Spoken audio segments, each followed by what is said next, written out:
Welcome back to 13 Card Subject Change after 2 weeks off. The show that is thinking about sacrificing Leroy to some god to stop Canada from burning. I don't know anymore. Good God almighty. They don't care anymore. Holy smokes.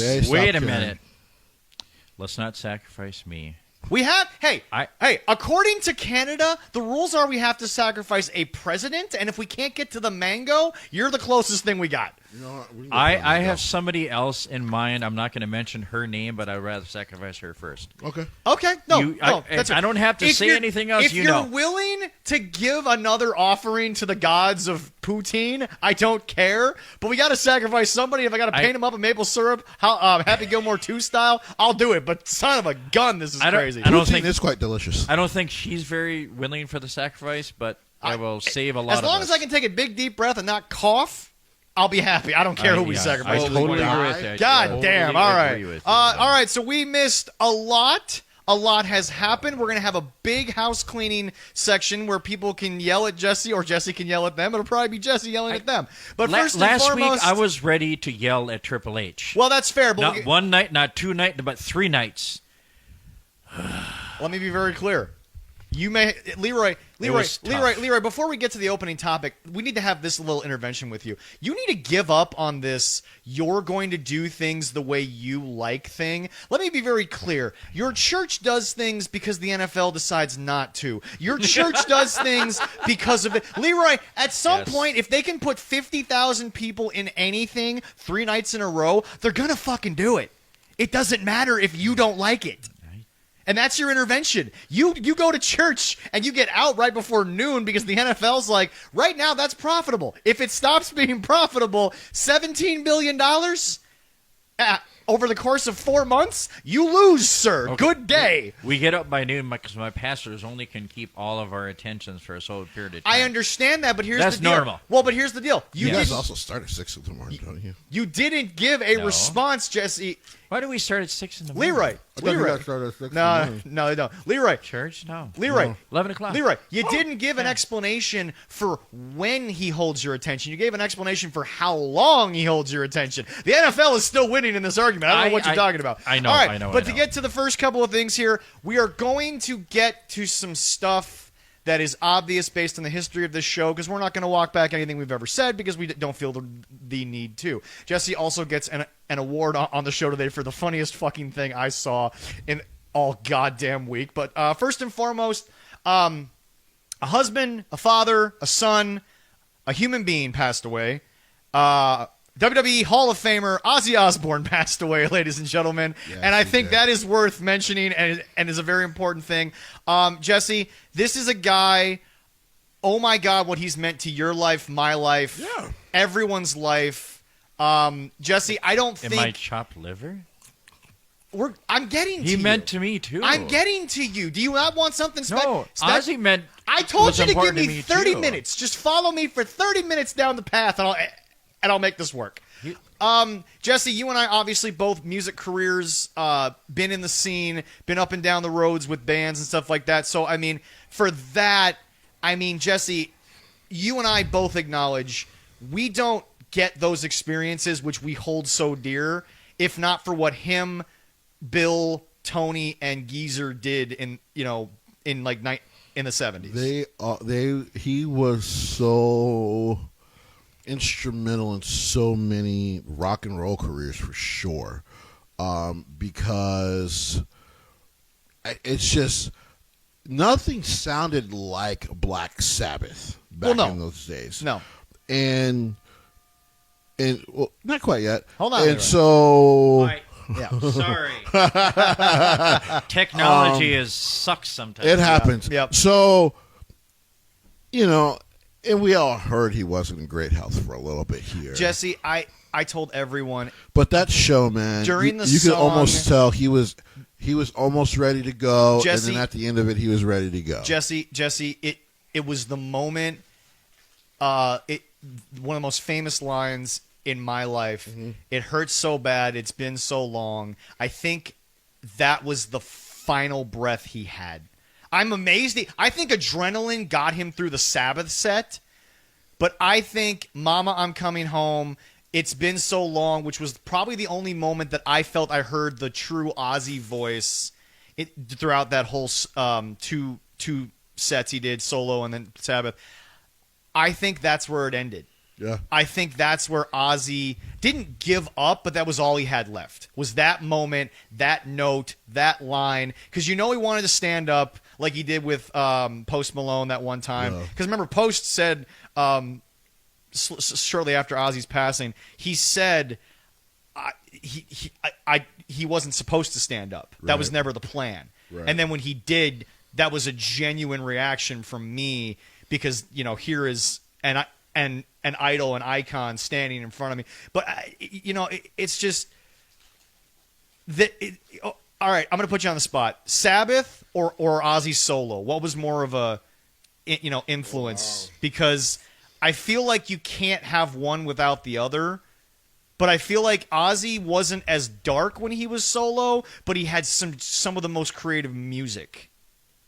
Like I tell people, for me as a musician, my trinity, with the Beatles being above them, will always be, because my goodness, did the Beatles do everything? Well,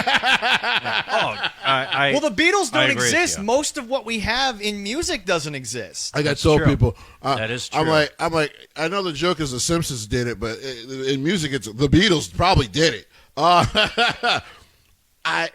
It's Led Zeppelin. Yeah.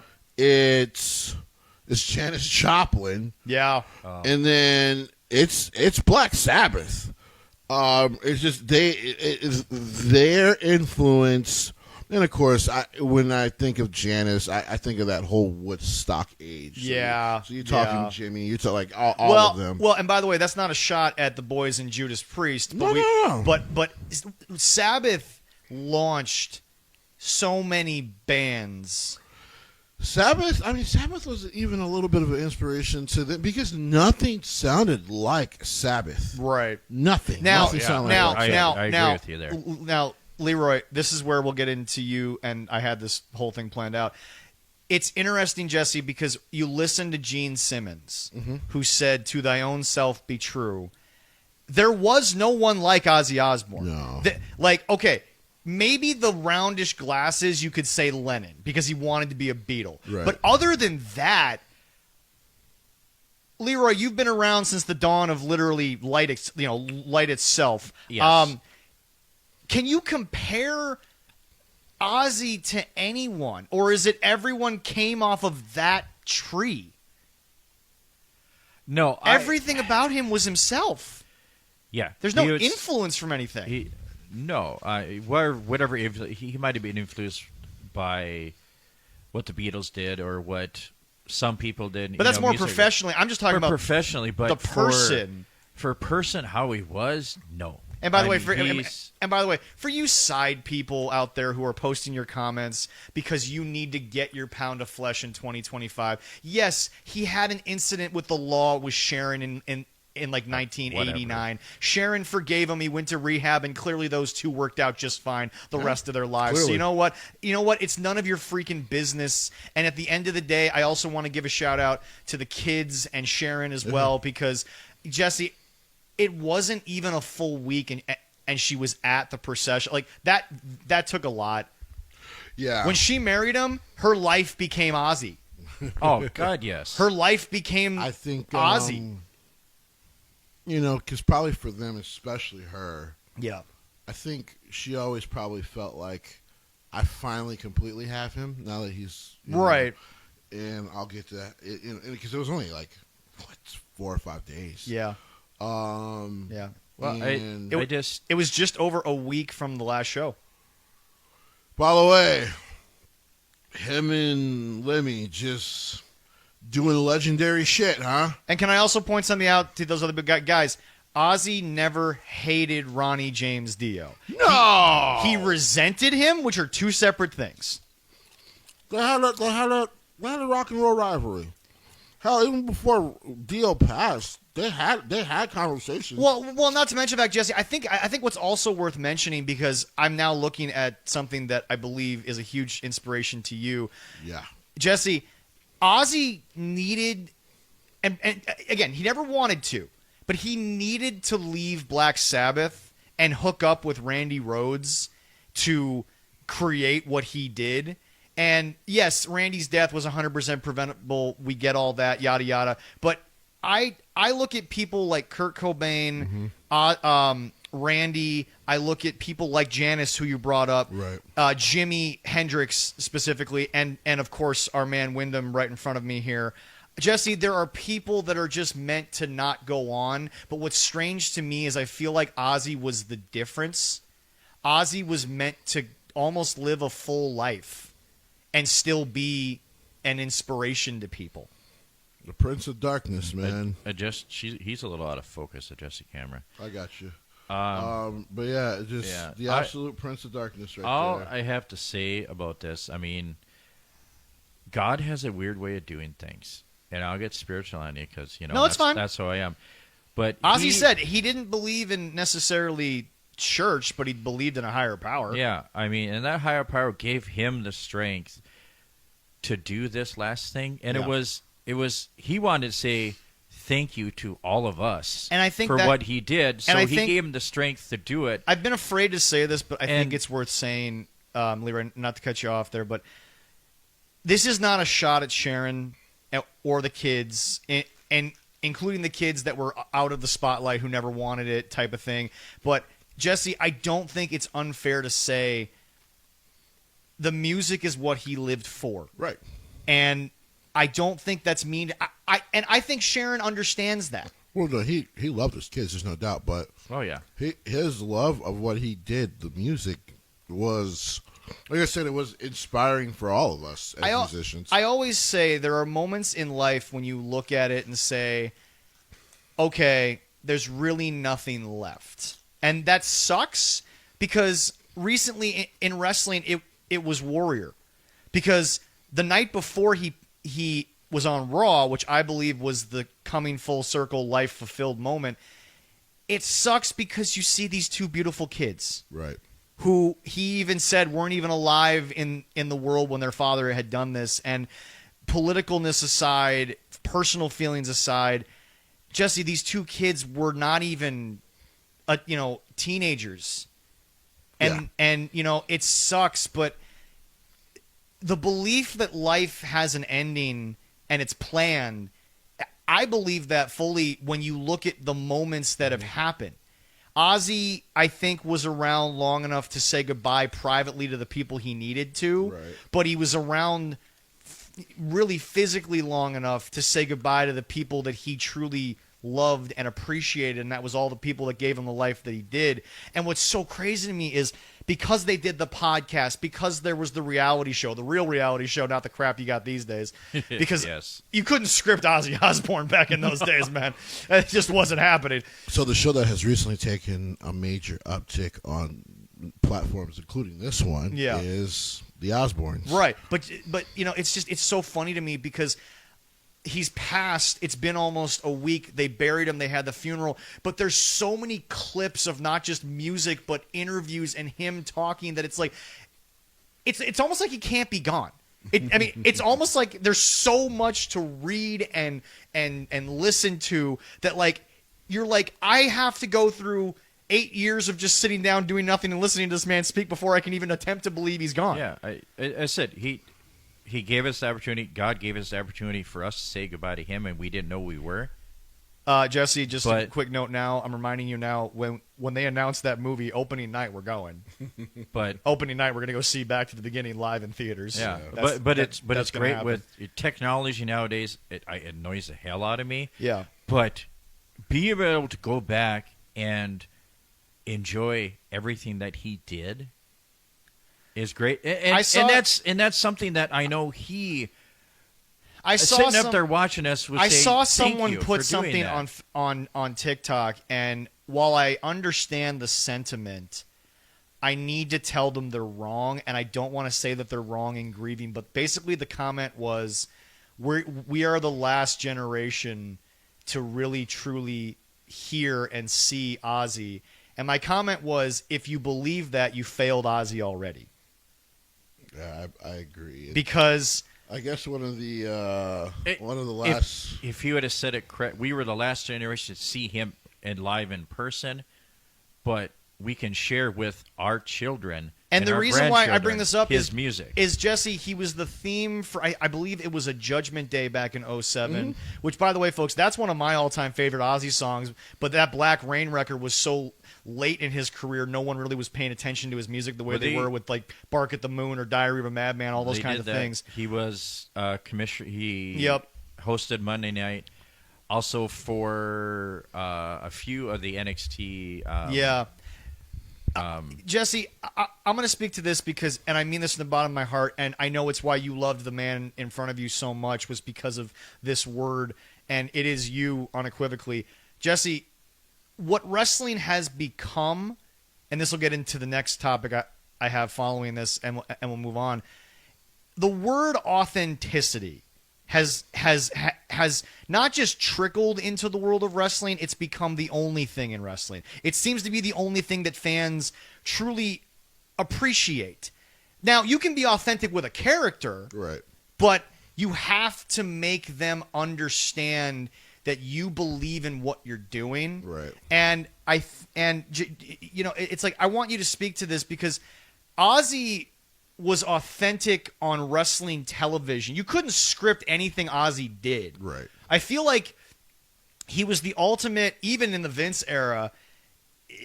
We're going to put him out there and Sharon's going to promise us, I use air quotes, that he's going to behave, but we really don't know what it's going to be. Right. But I mean, the word authenticity is now so ingrained in the business of wrestling, which was weird for a lot of years because it wasn't supposed to be authentic. But as we're learning now, and we'll get to another topic after my second topic about this word, and that's the new WWE Netflix series. We'll get to that here in a little bit.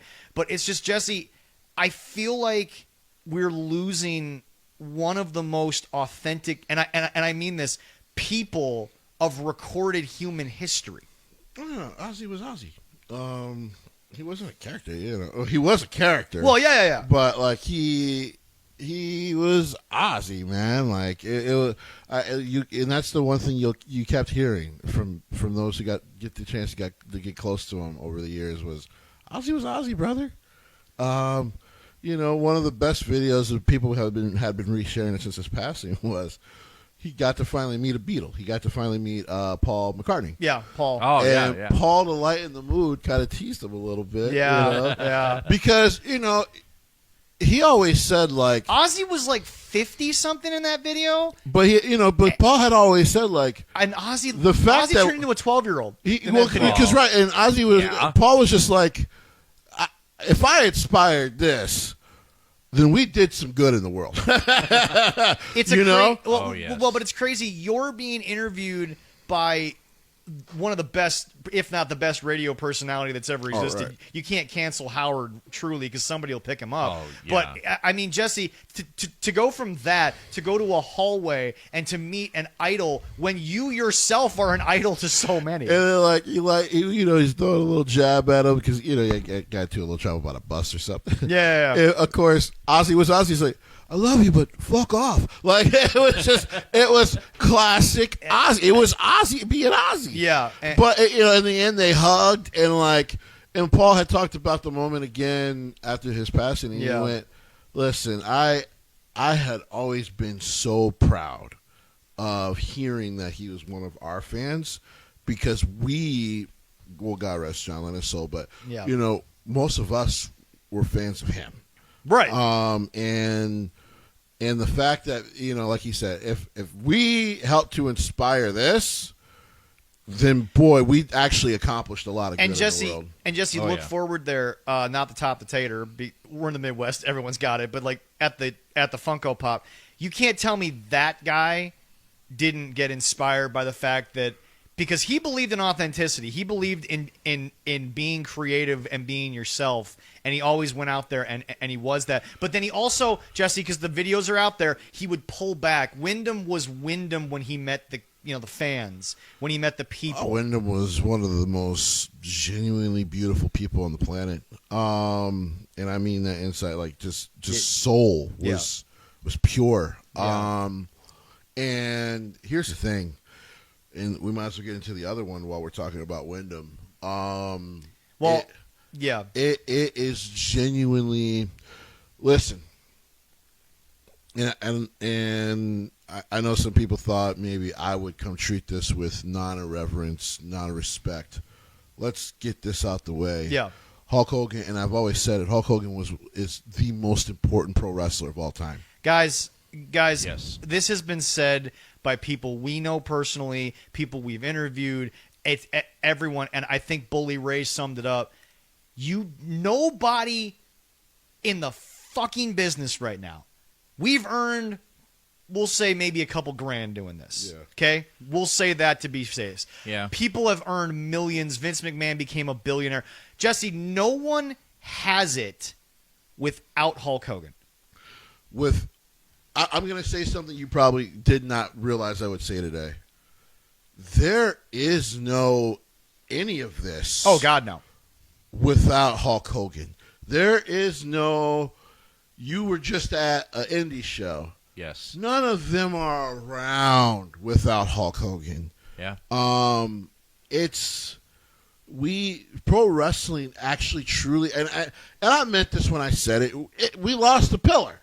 Regardless of how I might feel about what he became, the man, and maybe some of his dealings. Well, we'll just get it out of the way. You posted the single funniest thing I ever fucking saw in my life. Yes. You said goodbye to Hulk Hogan and said, in remembrance, please donate to the...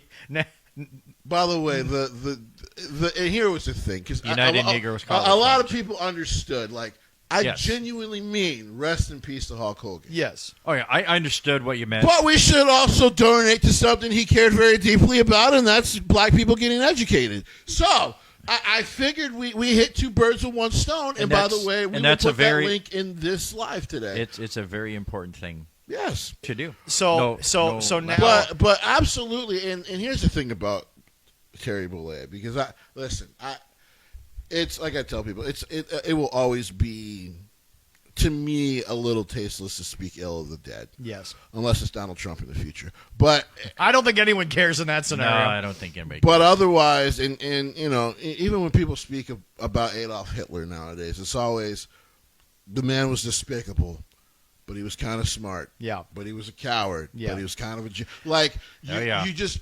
You just think, you know, and so when I think of Hulk Hogan, it was the strangest thing. Okay, I hit up Corey, our boy Corey. Yeah. I felt nothing, and I don't want people to think I moved on about my day. I felt weird for 3 days.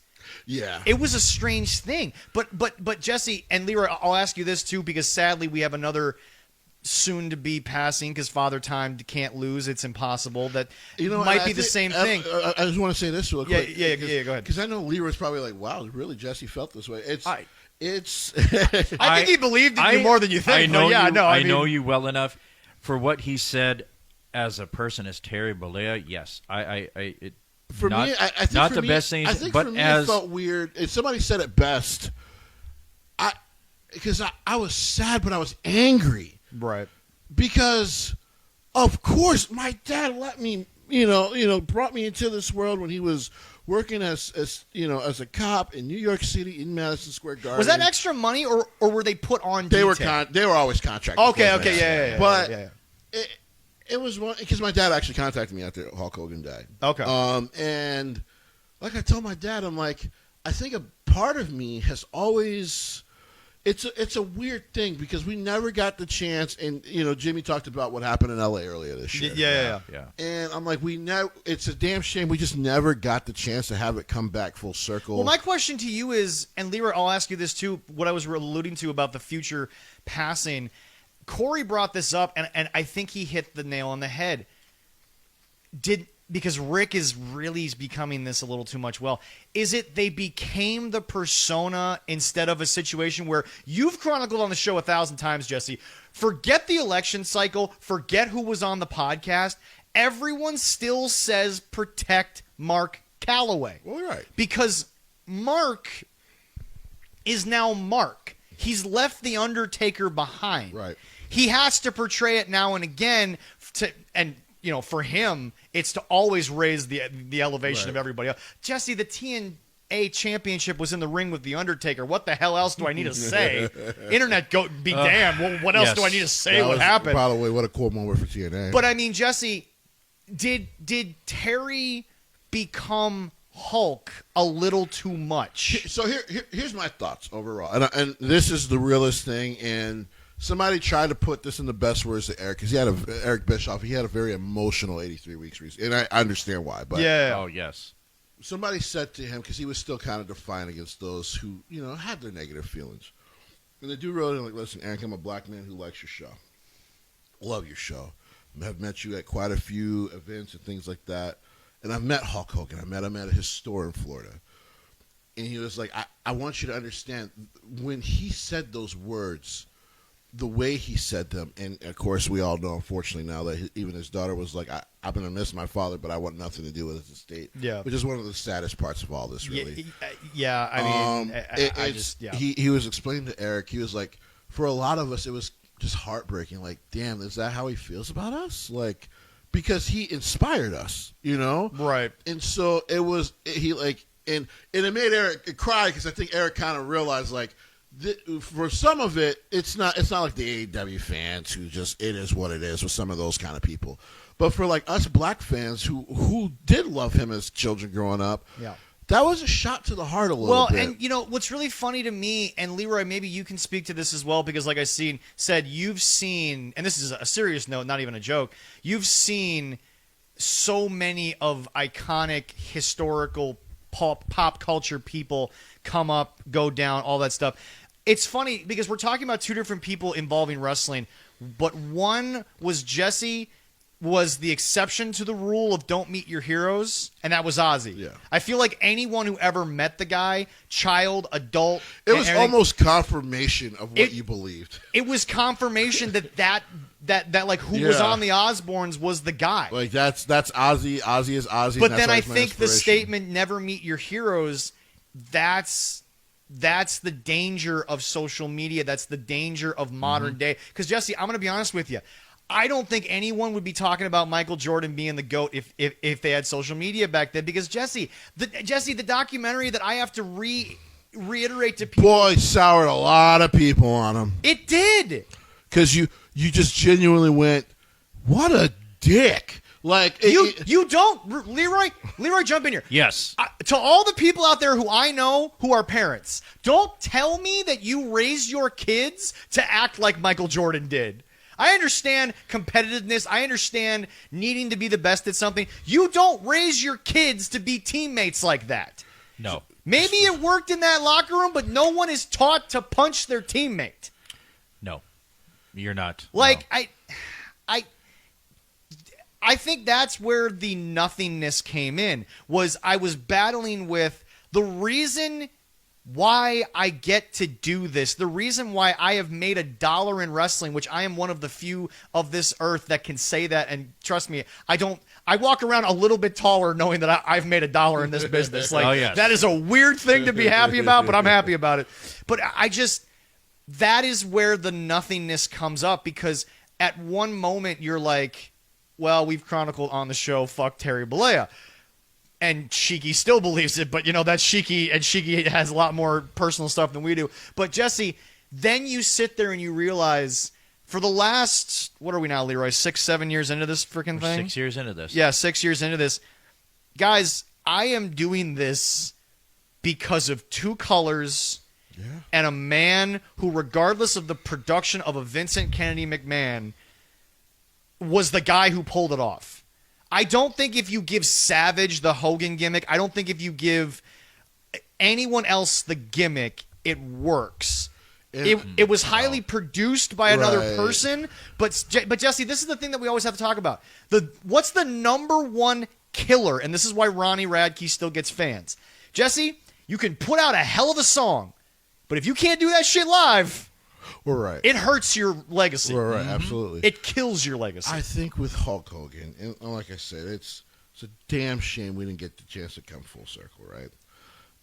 Do you think that there was going to be a moment? It felt like he was actually trying, and yes, I actively gave him shit. Yeah.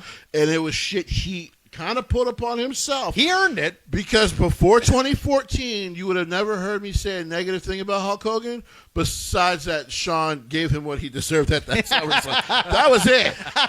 Like, you try to push over the former like the guy who used to do that shit on a scale. Like, you got what you deserve. But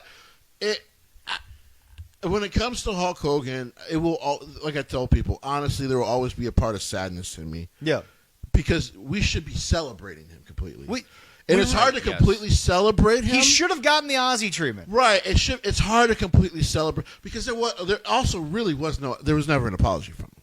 He almost tried to brush it to the side a little bit. Yeah, I think that's this was a moment of badness, blah, blah, blah. And it's like, between him and Eric Bischoff, it was like, guys, you guys don't understand how that affected people. Right. And clearly they didn't. And you think Eric kind of does now. And you think that Eric got it in that moment it while on 83? It feels like Eric, as what's the name, read that letter to him. Yeah.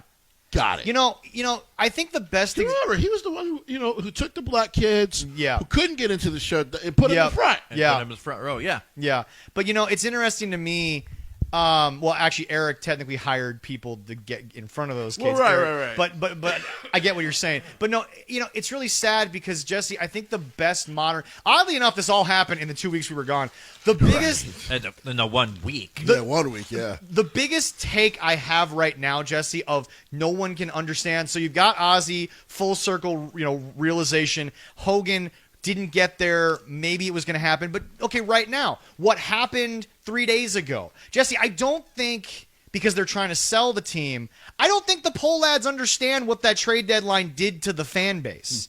I don't think they understand what they did. Because, Jesse, they've always been very disconnected from the fans. For some reason, after 2 World Series, they weren't inspired. Dude, the freaking Wilfs got to an NFC Championship game and all of a sudden became the best facility in all of football. They put money into the team. It almost feels like with them, and we're going to see who buys the Twins, and whoever does, it will be smart to keep them in Minnesota because the Polacks have already done the work to keep them in Minnesota. Yeah. To their credit. I think they're at least in that stadium for at least 20 more years. Yeah. Oh, yeah. And plus, you're making easy money because that team is always in playoff contention until like August. Exactly. So, and a nice place to see a game too. I mean, listen, that stadium is beautiful. I still need to go to an actual game, but I still remember my uncle walking through me through it as they were finishing. I was like, "This is gorgeous." Yeah. So, they do relate to Hulk Hogan in this way. Yeah. I don't think, though I do think Hulk did appreciate his fans. I don't think they ever, because when you've been doing something for 45 years, it's just another day to you. Yeah. But it's hard to sometimes take a step back and go, "Oh, this is what this actually means. This is what this means." Ozzy, to go back for just a second. Jesse, he understood what every meet and greet was. He understood what a 5-year-old meeting him meant because that kid was raised the first 2 years of their psychological listening being, to his music, probably listening to everything he ever wrote. But, the famous thing of this kid walking up, and this was probably 20, 30 years ago. That kid's probably in his 40s now. But it was like, I'll probably never get to see you again, but I just want to let you know you're my favorite musician. And Ozzy tells him, give me a hug. But it's like he knew the whole time what he was doing. The famous line was, "It wasn't a privilege for them to see me. It was a privilege for them to let me do what I did." And he believed that whether he was in Duluth or he was in Madison Square Garden. Ozzy didn't care. Right. But I think that's the thing, Jesse. I think at some point, like you said, there's only one of two ways to go when you've done something for 50 years. It's either it's a privilege that I'm here, or, holy shit, you're still here 45 years later. I think some people can become jaded. And really, and as we'll kind of get off, and we start to move on here. Yeah. I think really that's the sadness of it all. Because like I told people, so of course, the same day, and maybe it was because Hulk Hogan died, Vince McMahon almost killed himself fucking driving too fast. Although stories did come out after that a lot of people refused to drive with Vince because of the way he drove. Which he's been doing for years. Yeah. But because he's one where, like, I got to be honest, thanks to some of the documentaries and stuff, what's gonna be sad. Yeah, it's just not gonna be a lot of like, oh well, poor Vince when he goes. Yeah, it's just not. Yeah, no, there's not because of the way he has portrayed himself for like 50, 60 years now. Right. Yeah. So to Hulk Hogan, when I say rest in peace, I really, really hope you find some peace in the next life. And I think I also want to say this. We forget so many times, and actually, oddly enough, it was Tyson from the All-American Rejects who did this at Vans Warped Tour. Also, how the hell are they playing the side stage at Vans Warped Tour? We're going to just basically now set up like 2 main stages. Yeah, so okay, that's fair. Really but anyway, he said it. Can you imagine, first of all, losing a family member, that number one, hard. Right. Leroy, I believe it was your grandmother passed away in the last couple of years here, and you guys had to deal with that, or yeah, my grandma. It's been a while. Yeah, it's been a few years, but yeah, that was the last one. But anyway, but now, as Tyson said, amplify that, and both men apply here. Losing a literal godlike figure to so many people. Now, Leroy, it's the typical what John Lennon said in his famous Beatles quote. The Beatles were bigger to young kids than Jesus just because they related more in that era. He didn't say they were bigger than the church. He said that we meant more to kids, which was kind of true at the peak of the Beatles. By the way, fanaticals never like to hear shit like that, do they? Yeah, right? But they never can like take context. Right? No, they can't. The controversy he stirred up. Oh yeah. But no, it's just imagine losing God-like personalities. And, I saw real hurt in the eyes of, oddly enough, last night, Nick Hogan, who was lucky enough, he said, to reconcile in those last few years. But it's... By the way, beautiful shit by the fans there. So apparently, because there were still some half-boos, right? But apparently most of the fans did approach him. Yeah. And just offer condolences. Well, and by the way, love. Like, listen, apparently one told him, like, hey, listen, the shit your dad said broke my heart. I think it was like a Latin fan. Yeah, sure, yeah. But like, man, he was my childhood hero, man. And also before we get off, because I think this is worth mentioning, I am not actually going to rip All Elite Wrestling for what their version of it. I think the only person that should have spoken was him. Well, no, was Tony Schiavone. That's what I'm saying. It was Tony Schiavone. Yeah. No. And there was no Jesse, I get it. Every band, every musician, even from Coldplay to George Strait of all freaking people, to start giving to Ozzy because he transcended genre. Just because you transcend the same sport, Jesse, he never worked there. There was a tumultuous relationship with his ex-wife with that company. I don't think they needed to go out of their way for something. Well, Tony Schiavone had said they hadn't been friends in 15 years, but he still had a lot of love for Terry Bollea. Well, but one thing we've always acknowledged, he may not get it right on TV. Tony's just one of the nicest human beings you'll probably ever meet in your life. But Leroy, you go ahead and cue that up. We'll get off the sappy stuff here. But Leroy, Leroy, I didn't want to tell you about this, and I'm sorry I didn't, but Jesse and I are going to just kind of move the mics. This is kind of your moment now, sir. Sure. What does this mean to you? Hard as hell. I'm sure, brother. Yeah, I mean, a hero growing up as a kid. Right. And losing him, I know. I mean, 3 10-bell salutes. That's how I said. I was like, oh my God, Triple H, I hate you and I love you. I got to watch Raw and see everybody there. And as like coworker of mine is like, I lost a hero, and he goes, well, that's some hero. I'm like, if it wasn't for him, and I rattle off wrestlers that he loved, I said you wouldn't have them. No. I wouldn't have my podcast with you guys and everything. And it's just hearing his music for so many years. It just like, whoa. Right. It did that for a lot of people. It did that for me. I mean, everybody at work, they were joking with me. It's like, hey, you lost. I'm like, yeah, I lost a hero. And, they're joking with me to help me through it because they knew, it irritated me. And I have a boss the next day because, we lost Ozzy. We lost Hogan. But in between there, we lost that nice kid that was on the on the Cosby Show. Yeah, Malcolm Jamal Warner played Heathcliff. I mean, there's 3. Yeah, that one I didn't really want to bring up because that one also kind of hit close to home like Ozzy did.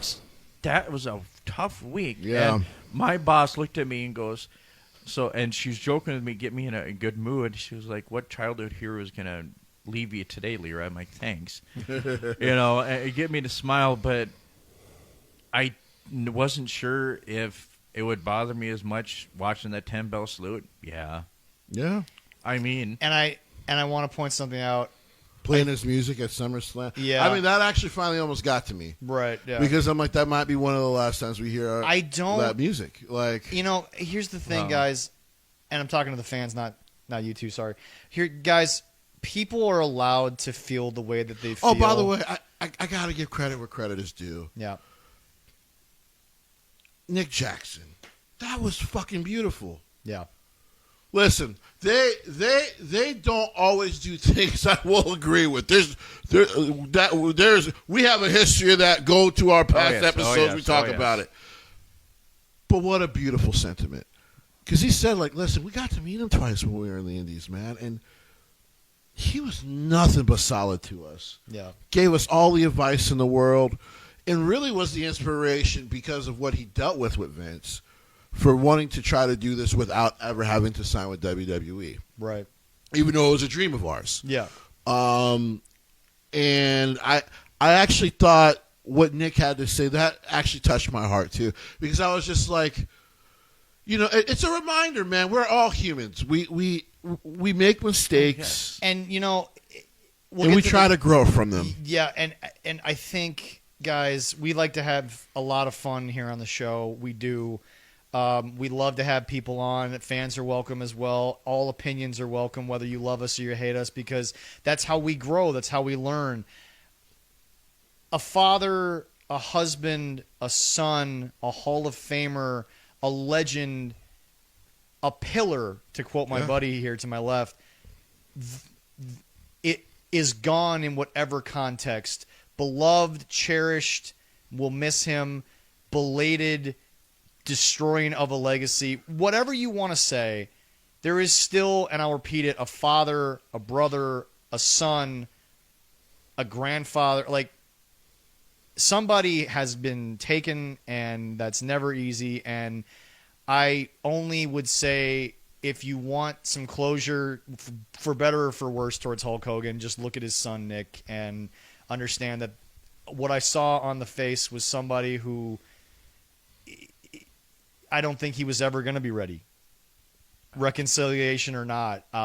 And I think that of everything WWE did, because here's the deal, folks. This is a business that teaches you one thing. The show must go on. Jesse, they didn't have to bring him to the show. They could have just done the tribute, gotten it over with. But it was a hell of a gesture. I think I give Triple H a lot of credit for this. Yeah. Oh, yes. Especially since he stepped into the role of holding the pin, as Paul Heyman beautifully put it a couple years ago. Yeah. I know some people saw him, at the White House, and people have their feelings on Donald Trump. Trust me, I get it. Even Allison agrees. Well, we'll get to that at the end of this. Well, but here's what I was saying. Yeah. What I have learned from him, just listening to the interview with Stephen A. Smith, listening to the interview with Colin, listen to when he's made the rounds. Yeah. You know what he understands more than anything since his heart attack? Family. Yeah. Family's super important. And the only thing I have to say about Triple H's comments is, folks, maybe he needs to get a coach or whatever, but even Allison agrees. He's a father. Yeah. That's a grandfather. Yes. He's got 3 girls. He's trying to make a better world for them than even their mom had to come up in, and she was a powerful woman. Guys, life is not always easy, and we will do what we have done. If we do this for legends in our mind, we have to do it for a legend in the game that created everything that we have. I'm going to quote Bully Ray on the way out while Leroy cues it up here. If we just consider the world to be this, the house doesn't exist without Hulk Hogan, and there's no other way to say it. So Hulk Hogan, Ozzy Osbourne, we miss you all. To every Malcolm Jamal Warner. Yep, well. exactly. There was also the famous jazz artist who passed away. I apologize for the name missing at this point, but we say goodbye to many legends. I say this truly out of love. I think it will get easier because I don't think you can lose a bigger name. So thank you to the Hulkster, and like I said, the last note before we move on is condolences to the family. Absolutely.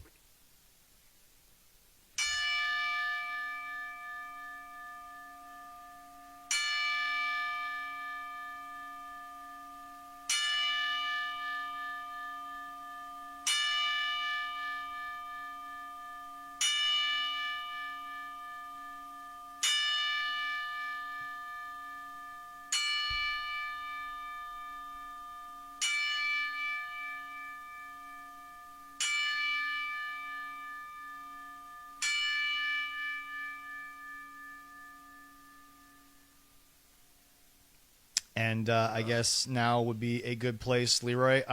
If you can, try to get back to work. We're going to throw in the BetterHelp ad right there. For anyone that has been dealing with those kinds of things, know that there is a place you can go to know that you are not alone through these trying times, and understand that it is a privilege for the three men sitting here that we can be any part of relief for you and what's going on. But please, if you need more, because we are not capable of truly helping people, we're just, 2-3 entertainers, please reach out to those at betterhelp.com. Okay, Jesse, I have decided that this is the best way to get us all in a much better mood to continue on with the show. I obviously, when you joined us a few years ago, and I told Leroy this day one, when stuff like this happens, I want to quote-unquote get it over with, but as respectfully as I can. Someone who apparently wants to get over the past but doesn't want to be respectful about it. We'd usually give this man a pass, but I'm kind of done with it because what the fuck is Bryan Danielson on right now? Oh boy, I forgot this was said last week. No. It's not just like Jesse, I've been saying this on every post. This mofo, for some reason, he's on a trip. He is on a fucking world tour of fuck what made me the most money. Fuck where I met my wife. Fuck it. WWE. Jesse, he has said so many different things. I don't even know if we're going to get to all of them.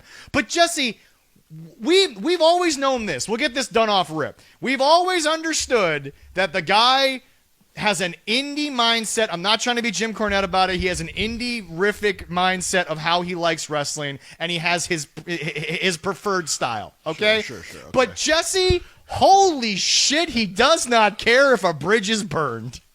It won't be. And I understand that, but let me dip my chip really quick. So go ahead, keep speaking. Ladies and gentlemen, for those of you that don't know, Bryan Danielson has said that winning in Wembley was bigger than WrestleMania 30.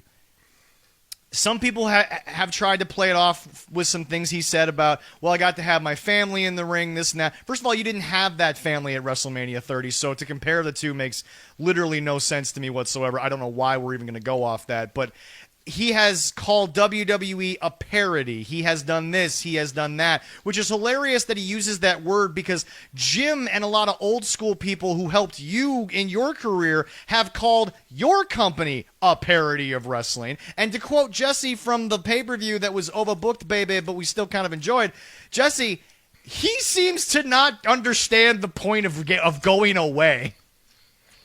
Okay. My God. All right, are we ready?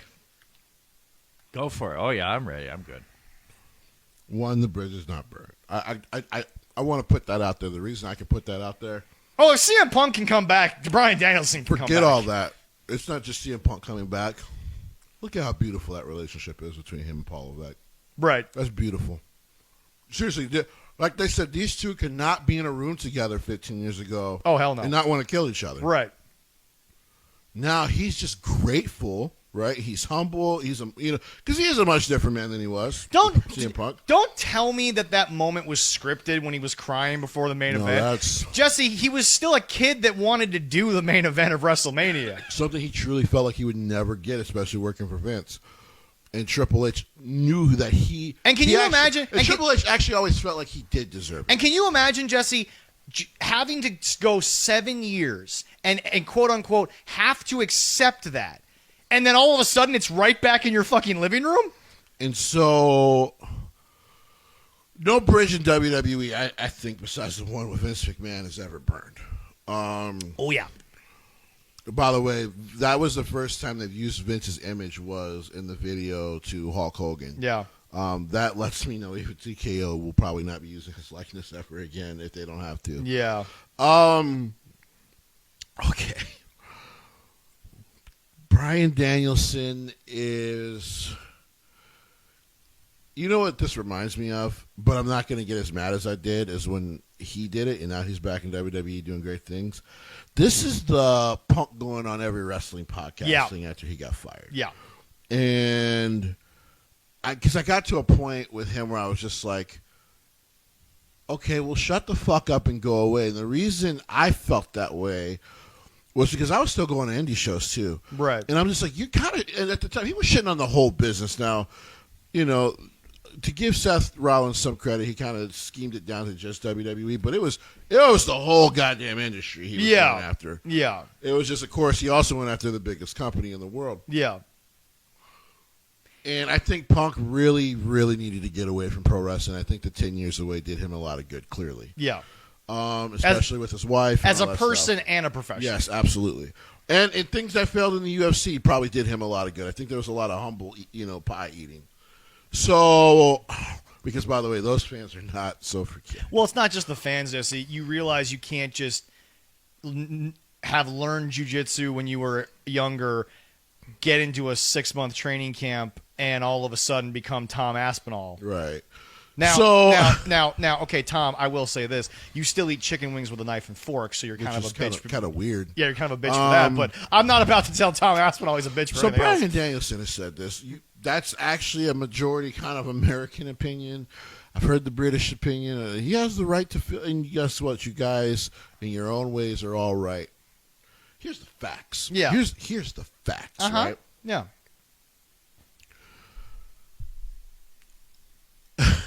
4 years ago, he once said, for those who forget, I like lying nowadays. Cody Rhodes has taught me I love lying now, right? He's full of shit. How do I know he's full of shit? His wife will not work with WWE currently because while he's under contract, she says she's afraid of what they might have her do. If this was Vince, I understand her fear. Selena Vega worked in WWE for 2-3 years while Tommy was over there. And by the way, John Cena and Nikki are exes, and besides the line by CM Punk, like, it's not a fucking thing. No, right? God, no. That's not what Triple H does. That's not what that team is going to do. Well, Jesse, remember, on Unreal, one of the most watched clips has been him trying to figure out what the line was between Charlotte and Tiffany, and he said, Tiffany, you're going to go apologize. We don't do that shit up here. Right. Like, I mean... By the way, I told you guys he's Papa H. Have you watched all of them? I have not yet. I have not watched all of them. We're going to do a small thing later in the show for it, so we'll get to that. I've seen most of them. Yeah, but anyway, no. I've heard it's pretty good. Yeah, but anyway, back to incredible. Back to Mr. Danielson. So, Mr. Bryan Danielson here, it's full of shit. That's number one. Number two, both moments are cool. You got a top potato on your lips, by the way. There you go. No worries. Here's the thing. By the way, it helped focus the camera for some reason. You're in focus now. That's right. I love that. Here's the other thing.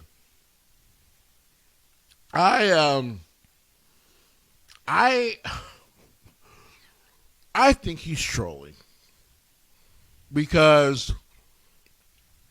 the moment where fans, because by the way, it was the fans. I don't give a fuck what Road Dogg has to say. You very rarely do.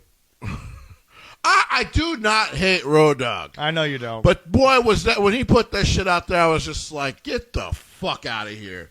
I'm a New Yorker. I can smell bullshit from a mile away, which is why I would have told you guys not to vote for Trump. Here's the thing.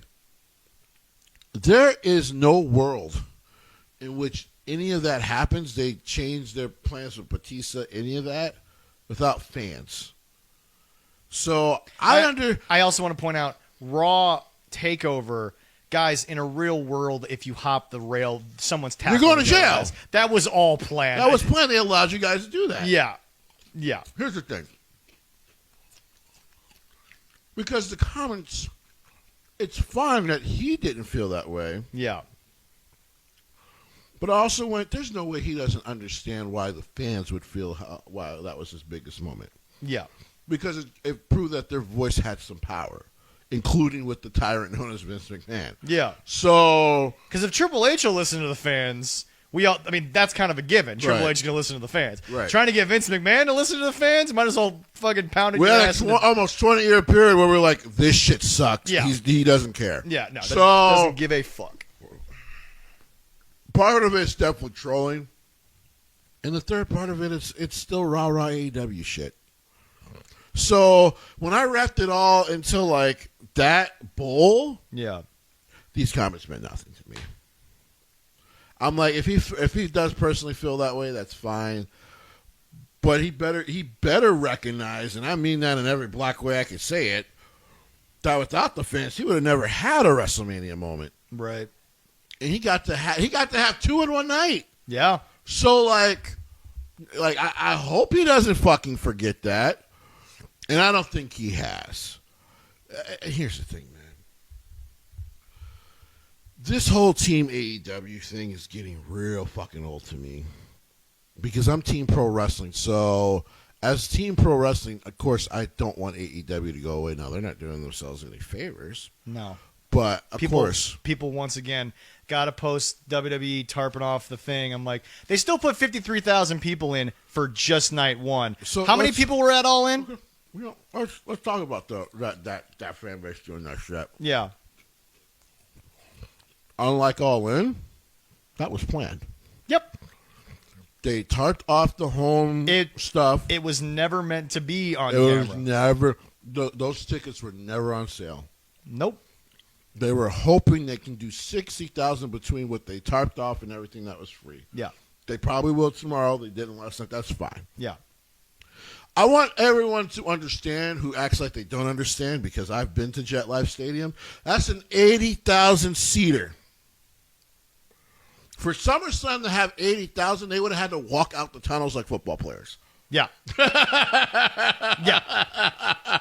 Like Jesse, do people not realize that in a football stadium, any football stadium, there's not a lot of room for anything but fans? Now, you unfortunately, as a Jet fan, and we're the last ones to fill it up. You guys got plenty of room. You have to go back to like 2018 with Ryan Fitzpatrick in that bitch to see it at 75,000. But people in the cold showed up, 75,000. Yep. To root the Jets on because they were, in the middle of trying to get to the playoffs. Sure. Yes, that was almost 10 years ago. Don't fucking remind me. But only Leroy's going to do that to you now. No. Hey, I know you had an emotional moment, but when it comes to football, you shut the fuck up, sir. Okay. I say that too because you're our jinx. No, you're the jinx of the North. So no. That fat bitch I was married to is a jinx. I love you, Leroy, but you better not bring up my goddamn Jets today. I don't want to hear it. So for the love of my better half, because she was a Jets fan before she came that's to right. Minnesota. And now she's a Vikings fan. It's the weirdest. She can still love both. It's the weirdest. It's the weirdest rivalry. It's the dumbest rivalry in sports. In all sports. And yet, you guys earned that win because that was one of the worst throws in London I've ever seen in my life for one of the greatest quarterbacks. I digress. But back to Bryan Danielson. He's like I said, to me, he's clearly trolling, and this is rah-rah AEW stuff. So for me, and I think everyone should take it this way, ignore it. But But ignore it. But it's not for me. I'm like, this is not worth discussing. But That's to true. your point, man, the rah just gets annoying after a while. It's getting real old. Jesse, do you remember when WWE was? You only did 22,000 and a 70,000 seat base. Well, no, that's the thing that people got to understand. It goes back to our topic from last week that numbers are kind of the most prevailing thing in all of business. Jesse, do you remember when WWE would have WrestleMania, the biggest spectacle in all of live entertainment, and they had 16,000 people in a basic basketball stadium? Right. Now, if WrestleMania's got only 16,000 people, the button's been pressed. Trump has been called. Somebody's getting fired. Like 70% of the people in the building lost their jobs. Like, Yep. WrestleMania has 16,000 people. Ain't happening. What? Unless there's another pandemic, it ain't happening. That's it's a 60 boy. just on the floor. We're not counting the other people. Meanwhile, Shit, 20 on the floor. Meanwhile, All right, another yeah. company put 80,000 in an arena. We're 2 years removed, and that same show was not even 25. Yeah. And the button hasn't been pressed. The president hasn't been put on notice. And do you want to know why, everybody? Because at the end of the day, it all goes down to, it's like my opening segment of, like, you know, who we love, who we don't. You guys are going to pick and choose what you like, what you dislike, and that you're allowed to do. Right. But you are not allowed to pick and choose what other people want to view because of your own personal bullshit. Mm-hmm. And what I'm saying is this. Colin Cowherd is the only person through now 17 plus scandals over at Fox Sports who's never been mentioned, who's never been in any allegations. No one gives a shit, and his show is never scheduled to be canceled, no matter how many co-hosts he goes through. Right. Joy, you might as well have stayed with Colin. It was the only time you were apparently not a complete raging bitch. Because Speak was annoying after like 2 seasons. Wow, did that get hard. And don't believe anything what they say about me, and if you're not sure about that, you can talk to my agent. But all I'm saying is this. She's at home. But all I'm saying is this. The guy who sits up there and tells you my opinions are based on analytics, the past, and what I see in front of me seems to be the only person not with a problem going forward. He would be the only person with a job right now. But Yeah. Yeah, a couple people left. Hell, they canceled the facility, which was for the players by the players, because ain't nobody want to watch what the players got to say. But everyone's like, oh yeah, Colin's got dumb takes. Yet you guys seem to watch. Well, sometimes it's not what the players have to say. It's what the players say, and then eventually people are like, okay, I don't want to hear what you have to say anymore. You know, like Chris Long. So here's the thing. Yeah. I personally think we should all just let Bryan Danielson have this weird little moments that he's going to keep having, because guess where he's going to end up? The WWE Hall of Fame, the Pro Wrestling Hall of Fame. Like, it's going to happen. The Cauliflower Alley Club. Like, it's all he's going to hit all of them. And you want to know something, guys? Even in the Vince era, the company that always put business above personal beef was the WWE. So if you would have told me back when that DVD first dropped, and by the way, it was the first time, and I think the only time still, that WWE specifically made a documentary to fuck with somebody, and that was Warrior. If you would have told me he would have been back for the Hall of Fame, I would have told you were nuts. While he was living, while he was alive. Dynamite is still on TV. Hog Wrestling, Midwest All-Star Wrestling, and Booker T's Reality of Wrestling can all outdraw Dynamite anywhere they go. Yeah.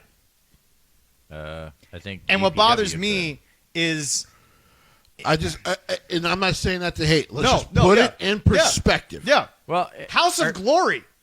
Hog, yeah. Our those who don't know. DPW shows up here can outdraw him. I mean, when it comes full, probably at some point, yeah. It's. Well, even for the scale we are, it's the main thing I need the diehards to understand, especially on the toxic one known as Twitter, and then on their personal shit, or on their little things on Reddit. when you put it into perspective, and this is why most people think Jet fans are the realest fans in the world, because we might be loud, but it's mostly hating our own team. Yeah. We put it in perspective. Yeah. Like, what is actually going on with the team? So, like last year, we could have all told you, like, we're not going to a fucking Super Bowl, but that boy better get us to the division round. Didn't even happen. That's why we were done with him. Yeah. Right? But we put it, because we can break it down. And it's funny because now there's more fans between Patriot and Jet fans, which would have never happened 10 years ago. No. Because they're like, you know what, we've been wrong about you guys. You guys easily put shit into perspective. I'm like, well, you've been losing for 30 years? It's fucking easy to do it. In AEW, at some point, you have to just put it in perspective. It's getting better, but it's very incremental. Well, Jesse, what's really sad, and you got some chips in the beard there, by the way. But no, what's saving really it for later. That's all. Flavor saver, baby. What's really sad is, Jesse. So the WWE will purge themselves of what many people to be top main event talent, right? But they always seem to have a plan, which is why they've never truly lost. Yeah, you're good there. The fan base. Keep going, yeah. And what's really been helpful is NXT being on television, because everybody can kind of see what the future is going to be. Right. They can see the peaks that are going to happen. But then you've got the Twins, where the problem with Minnesota Twins right now is, A, the Pohlads are trying to sell the team, but B, when you sell 11 guys in the middle of what was, yes, a season where they probably weren't going to do anything, but they were only 4 games below 500. Normally, that's not a They team really that weren't out. They aren't out the division. But either. that's not a team that fire sales. That's a team that maybe tries to find a bat or an arm. And they just dropped it, and I think people are pissed because, Jesse, you gave away, if not the best closer in baseball, the best entrance of a closer in baseball, because Gene sent me the entrance the first night, and I'm like, thanks, Gene, I hate it. But anyway, Jesse, they didn't get anything worth note for what they gave up. They kind of just got a bunch of kids that may or may not pop off. Right. And that's the thing about WWE. When you get rid of main event talent, you bring up these NXT people, but you've already told people what they can be. You've already shown them what they can be, and now you're going to make them what they can be. But in AEW, Jesse, the people that they have used the first, we'll say, 3 years of this roster, and now they're barely on TV. I mean, no one in this world is more angry about the Hikaru Shida treatment of AEW than you. I don't think no one will ever be on that bandwagon harder than you. But just somebody was saying, rumor, I don't know, I haven't found any more rumor on it, is that he's going to bring back his YouTube show that Tony has for AEW. I've heard somebody say that. Well, I only heard one person say that, so I don't know how concrete that is. Here's the thing. I don't think he can. Because what people don't realize is the reason why Dark went away was because of a deal to get Collision. Correct. He got Collision because he dropped Dark. That was a contract. Stupid fucking move. He decided to give all the power to the television station, which not even Vince did. Vince could do whatever he wanted on the WWE Network. Which was probably the problem when it came to the U.S. because he knew I can get whatever the fuck I want out of them. Yeah. But I mean, like, Jesse, if Vince wanted to put a WWE Dark style thing on the WWE Network 5 years ago, he contractually could have. He owned the wrestlers. Correct. But now... Well, he owned the program. Right, exactly. Yeah. But the problem with Tony is people don't realize, he stopped it to pay more attention. No, guys, he didn't. He stopped it, and it came out of his own mouth. Right. Dark and was it Elevation, I think was the other show? They went away because they signed an exclusive agreement with TNT, and obviously, Jesse, even before we heard about it, Collision was in the works. Another television show was at least in the future. And the problem that people need to understand, and I go back to Colin all the time, people laugh at it. When you stick to facts, you keep the politics out of it, and you just be authentic, as we talked about at the beginning, you survive storms. You survive everything. And the problem is Jesse, I think the flip-up of Tony Khan recently on social media, too little, too late? Maybe. Because, Jesse, you said it yourself. He created this fan base. you can change it. But he has to be more forceful about it. But it's going to be a process too. Yeah, it's going to take a couple years. It's going to be a process that he created. He's in a world of trouble though. Because what kills anime conventions? What kills card games? What kills so many things is people. Chicks with fat asses. No, I'm just joking. I'm joking. Well, that makes anime better. But anyway, but no, Jesse. What kills? Nothing finer than a what kills? Oh, I know. All those things. It's the people who go to a con and they spent 4 months working on their cosplay, and then someone shows up in a homemade thing they put together 2 days ahead of time. I'm going to talk more to the person that did it 2 days ahead of time because you put the effort in. You tried. You're trying to do that. Jesse, not everyone is Jessica Nagiri, who's a world-famous cosplayer who obviously has the ability to makeup artist, costume maker, all these high-end people to get her quality stuff. And first of all, one of the nicest people you'll ever meet, so she's not an issue. But Jesse, don't go to a con and shit on somebody because their outfit looks like they put a bucket on their head to come in.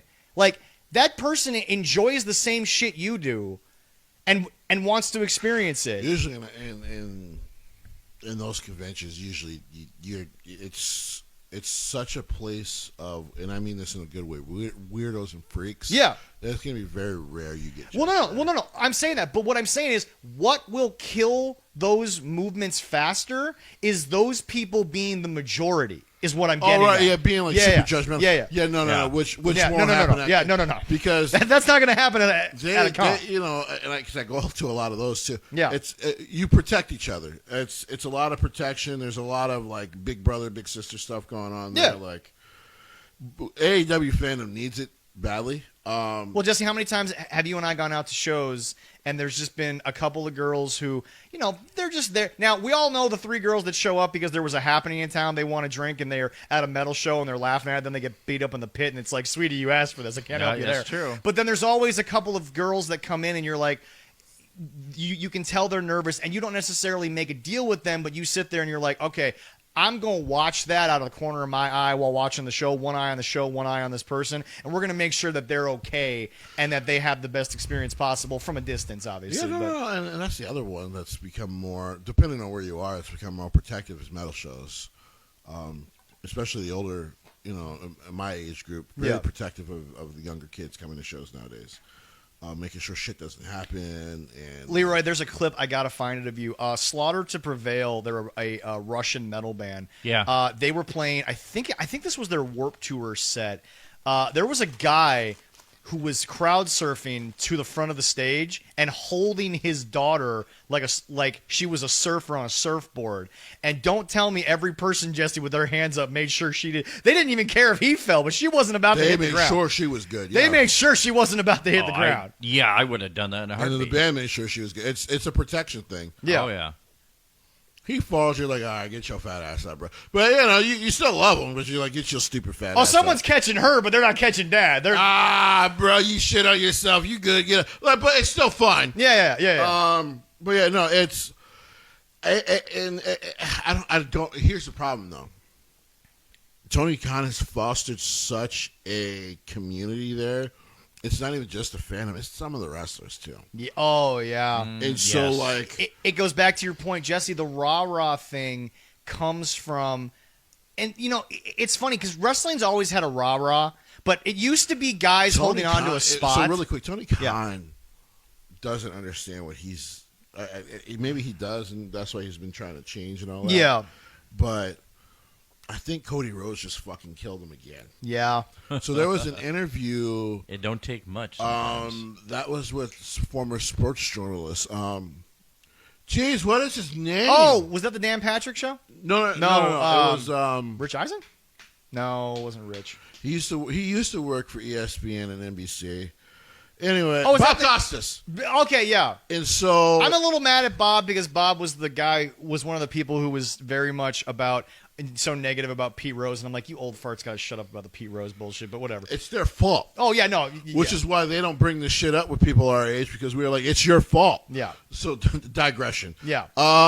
And I'm all for it, and I want to slap him too. It just baseball has to learn to stop cannibalizing stuff, but that's a different story for another time. Oh yes, and a different podcast. Because my God, the stuff with Bryce Harper, and then the like. Okay, you guys need to stop this shit. Yeah. But he did this interview. Yeah. And he was finally like, I gotta ask. You created that company. Yep. Why go? And basically, without saying names, he alluded to the fact something happened, and I've been saying this whole time. Something happened between him, his wife, which I think is the most important thing. Yes. And Tony Khan.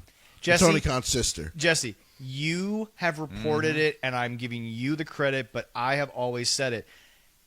He asked Cody to not be an EVP. He wanted to pull power, but still have Cody do all the stuff he was doing. Not realizing Cody actually kept that locker room together, as we all saw. You know what's funny? I saw a random interview with a little guy known as Aleister Black. Correct. Little guy, maybe you've heard of him, yada, yada, who just sat there and he was like, well, Tony wanted us to do six-mans. And I was like, yeah, I was all for it. And, in this business, there's egos and this and that. Yeah, that's a cancer backstage, you fucking morons. That guy sat there, did whatever the fuck you asked him to do when he's one of the most creative fucking minds in the business, but you're going to call him a cancer on the way out? Fuck you guys. Never tried to, overstep, but called him a cancer on the way out was crazy. That guy? And now I see why CM Punk got himself fired.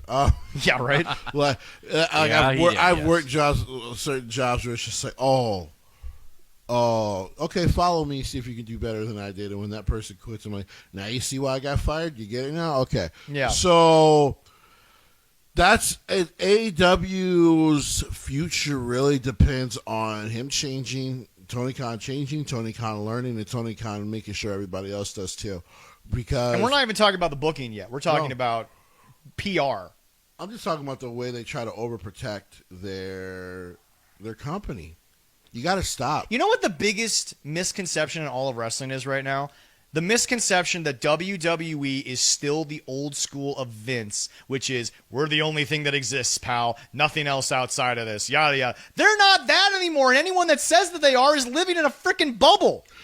They allow wrestlers to go to other promotions. They canceled the Karrion Kross thing from Bloodsport. Oh, I don't know, because he had a featured match on the show and they were Jesse, it's one thing when you have a featured match, but if Karrion Kross was only let's say he still had, what was the faction before they fired the tag team? Who were they, Leroy? With the the Final Testament. Yeah, Final Testament. Jesse, let's say he and Scarlett were just going to stand out there while the Final Testament won the World Tag Team titles. He would have been able to do Bloodsport. Nobody would have given a shit. Right. But you have a featured match. And by the way, folks, we're going to get to this, but I'm going to get out there. Everyone's like, well, they still won't let him win. Kross's whole shit has never been about winning. Well, he did. There was 3 matches. We'll get into that. Yeah, we'll get to that. But anyway, no. The biggest misconception is that WWE is this, is that. Oh, we're the only ones that exist, blah, blah, blah. First of all, once again, to someone who we all know, they did not kill the British wrestling scene. That is a fucking statement I will not listen to anymore, because that rumor's been put to death. Nope. Dudes with penises killed the British. Yep. But let me be clear. Whole lot of Dudes with dicks. But let me be clear. Jesse, in 2025, there is a company in professional wrestling who has limited dates, except for top guys. They have made sure that people are exclusive. They do what they can to insulate themselves. They won't let people speak on other things, and they sit there and they tell everyone, we're the best wrestle. You want to know what's funny? It's not the people you think I'm talking about in WWE. No, that's AEW. That's AEW. Those first 4 things I said, that was Vince McMahon era WWE. The last one, that's where I gave it away. But those first 4, you can't tell me that wasn't Vince McMahon, 20 teens, WWE. Well, shit, 2000s. Right, exactly. Yeah. But no. Guys, when is it going to get through to you that GCW is not working with AEW that much anymore? No. House of Glory isn't working with AEW that much anymore. AAA, hell, they fucking stopped working with them before they sold themselves. Yeah. CMLL's only doing it because CMLL has needed that for a long time. Well, CMLL still has a close working relationship with New Japan Pro Wrestling. Right, exactly. And Jesse, you've even talked about, you think based on how they do business, this might be their last Forbidden Door. This might be the last Forbidden Door they don't want to do this anymore. By the way, Rest Up Gabe Kidd, fucking terrible. They had to pull him from the G1. Did they? Yep. So all his feature matches are already forfeited. Okay. Now, is that an automatic 2? Automatic. I think 2 points. Is it an automatic 2 points? Okay.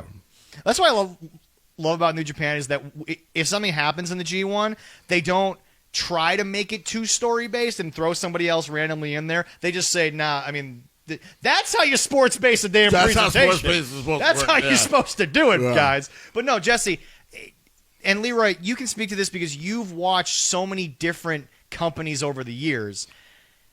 Nothing will kill it faster than people saying we're all that exists. Because Jesse, it's funny, and Leroy, you watched a lot of the losers, will say, and I'll get to my point.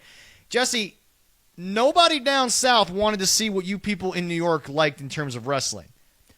Who's currently got the most shit going on? The people in New York's version of wrestling. Correct. The Georgia War, they cannibalized themselves. Because, guys, by the way, if you haven't heard the Georgia battle stories, they're fucking wild. But Mid-South cannibalized itself. The NWA for a period of time was cannibalizing itself. The AWA, we all know that was a problem with Vern over those years. Jesse, he stopped being profitable for 5 years too. That was kind of killer to him. Yeah. And I know losing, who became Hulk Hogan didn't help. Right. But then he just it's like going back to some of those stories Well, that was the biggest one that he lost, but there was quite a few that he lost. Well, but remember, Jesse, love or hate the man. Losing Eric Bischoff as a marketer, how did you not let him continue to see if he can recruit and all that shit? Yeah. But Jesse, at the end of the day, we've talked about on the show. At the end of the day, if people, I don't believe there's a single person on this planet who would still go to work if someone offered them, I'm going to still pay you a full salary, but you're going to spend 5 days at home. Right. I don't know a single person on this planet who wouldn't take that deal. I don't know a single one. I don't care who you are. I don't care what you think your work ethic is. It doesn't happen. Jesse, that's what Vince offered. Of course everyone was going to leave. Vince McMahon, at the end of the day, all he did was be better at business. Right. That's all he did. In terms of the business side of taking Dusty and Dusty, Randy, Hogan, he offered more money, less work, because the truth is everyone's like, well, Vince was the guy who did 300 days a year. I'm like, Vince McMahon never, ever, ever made them work as hard as you had to do territory style. No, he didn't do that. Schedule was insane. Because Jesse, WWE schedule was bad. Well, because Leroy, remember 300 days on the year, 300 days a year on the road. How many days did you wrestle? In the territory days, it was 300 nights a year you wrestled. Right. If you stayed in the same territory. Exactly. Most of the time they traveled. Like Ric Flair, he traveled. He was the champ, so he had to travel. Well, but Rick was different because, Jesse, there's always the top guys who disprove the rule. Rick was different because when Ric Flair came to town, he had we now call it the Roman Reigns effect. He made money just by showing up. Right. He didn't need to perform. But there was a lot of the performance was the extra. There was a lot of ones that were starting out. Yeah. And, like Piper, and same with Stone Cold. I mean, they were in a whole bunch of territories because they were looking to get better, to learn their craft, stuff like that. But what killed the territories say, hey, boom, was sometimes first of all, mostly the promoters killed territories. But, Jesse, there's a lot of places where it's the fans. The fans, whether they... Because the truth is, remember, up here in the Midwest, we had Sheik, the original Sheik for a while there. And Jesse, he got a little too violent. Now, they loved it in South Philly. They loved it out there. ECW was pretty, doing just fine out there. But it didn't work for old AWA territory. It didn't work for people that were looking for more wrestling, not gimmicks. Right. And in the end, whether we like it or not, Jesse, the fans stopped going. They stopped buying tickets. Right. Vince McMahon never had that problem until he did slightly, and then he had to course correct. Right. But Vince, unlike most promoters, he course corrected.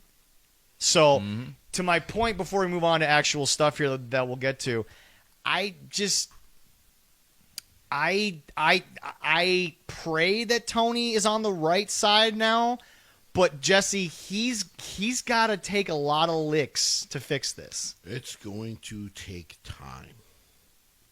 It is. It's going to take time. You know, a lot of them will say like, "Well, remember when WCW died, there was a lot of wrestling fans that didn't go back." True, fair. But a lot of them now are in their like 50s. Yeah, their kids watch WWE. Yep. So. You can't, like, yes, Vince ended up winning the Monday Night Wars.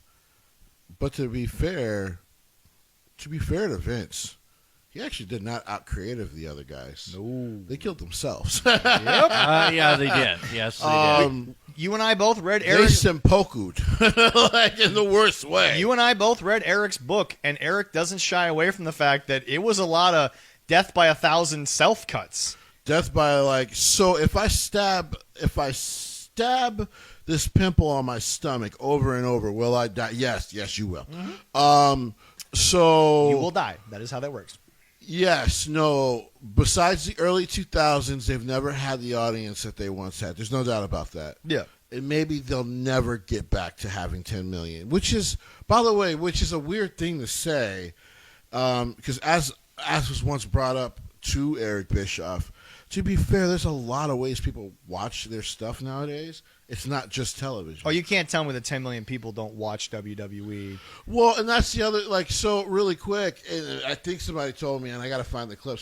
Apparently somebody brought this up to Jim. Like, hey, Jim, just to let you know, man, I think WWE can still do the crowd numbers they do because most people watch this stuff on other stuff that's not just TV. Right. So there's no way. Well, but see, Jesse, the one thing the U.S. alone aren't watching it still. Well, but see, Jesse, the one thing WWE has leaned into, because this never happened in the Vince era. No one's gonna tell me it did, because we all used to wake up on the one pay-per-view we missed, and YouTube was copyright stricken. It didn't happen. We didn't have the technology. Jesse, WWE put up Seth's entire cash-in this morning, the night after the show. Funny. Or the morning after the show. So I missed the first half of SummerSlam. So I actually got on the cock. No homo. This morning to finish. There's no homo whatsoever. I got that cock at home. I'm going to turn that son of a bitch on. I got it this morning to hop on the cock to watch the first 3 matches. Yeah. I actually didn't miss them because I was doing my band practice and stuff and getting the band ready for a couple shows we got. I was out at a concert. I saw all the winners and losers. Well, right, but I was like, well, shit. Okay, tonight I'll get up in the morning, so that way when we talk about it, I'll have some full context, right? Are we gonna Leroy, review next week? Leroy, you're gonna fucking laugh your ass off. Are you ready for this, Leroy? No, we'll do that one. Leroy, because you're a guy who limits what he pays for, and I fucking understand why. Yeah. Leroy, I went back 4 on kids. I got back on Peacock to watch those 3 matches. Yeah. Zach, do you know what I found out after I got off of Peacock? What did you find out? That they were playing the whole fucking night one again on YouTube. Yeah. Oh, really? Yeah. Yeah. Wow. On repeat. Mm-hmm.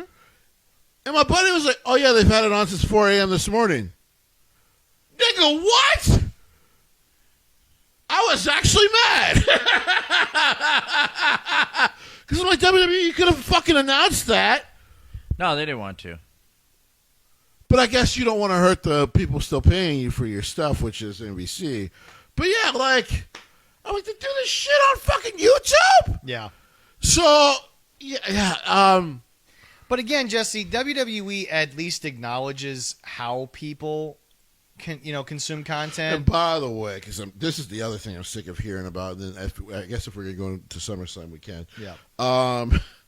The other thing I'm actually absolutely fucking tired of hearing about from a certain fan base, a small portion of them that how big the max numbers are? They're constantly fucking. You guys get mad at AEW. They're constantly breaking kayfabe over there.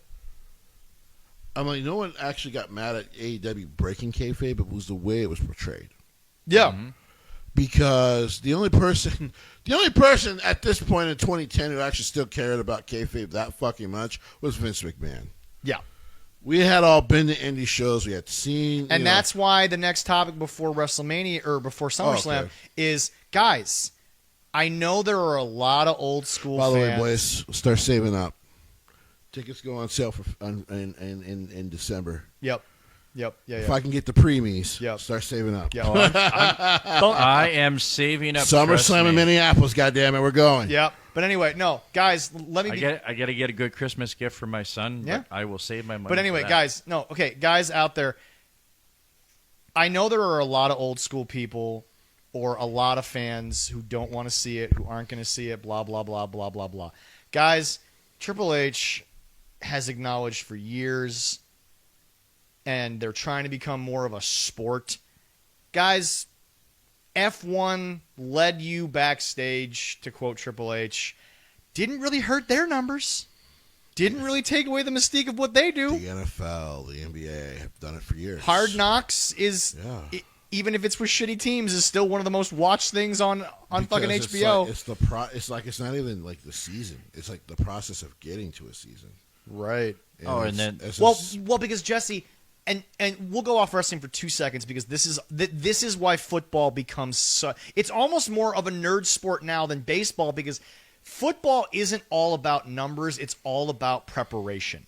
Colin Cowherd famously said, it's the only sport you spend 6 days out of the week preparing for that bitch. For one day. 6 days out of the week. Because people, Monday, off day, some guys do treatments, video watching, lifting, but that's all on your own time. But guys are still working. It's very rarely a day off in the middle of the season. Tuesday, you're back for full practice. Well, usually it's like the preliminaries of game planning and all that shit. Wednesday, so Tuesday is preliminary stuff. Wednesday, Thursday, they are jamming things down your throat. Friday is usually a walkthrough. Friday is usually a travel day, and then Saturday, when you're wherever you're at, it is a walkthrough. But here's the deal. You prepare 6 times as much as you play in football. And people wanted to see it. That's why training camp now, Jesse, they're selling more tickets to training camp than some teams sell the games. It's so crazy because it's just like... The Vikings built what? It's a 5,000-person stadium at their practice facility? Because, yeah, it is. And they sell that bitch. Because... I still got to get down there. Fucking give the NFL credit. Dude, the roster goes from 90 to 53. In 2 months. In less than a month. Yeah. I mean, that's right. That's right. They keep guys longer now. Yeah. Because they keep at least 17 that they can kind of switch in and out the roster. Yeah. But it goes in a month because training camp is only a month. Yep. It goes from 90 to 53. Jesse. And yet people are fucking enthralled to know about everything going on. Jesse. That's crazy. I always tell people who don't watch football, and sometimes their ears perk up, is think about this. Because really quick, soccer hooligans don't give a fuck about training camp. Oh, God, no. They just want to watch the game.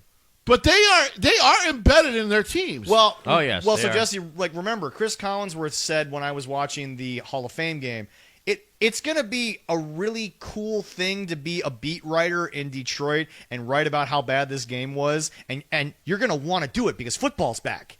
And Chris Collinsworth goes, most of these guys are going to be carrying packages to UPS working next at Home week. Depot. And you know what, Jesse? Welcome to the business, because Chris was in that business for a number of years. He got cut before. He knows. It's like Jesse. Some of them are going to go play semi-pro football. Jesse, you do what you got to do. Triple H said it multiple times.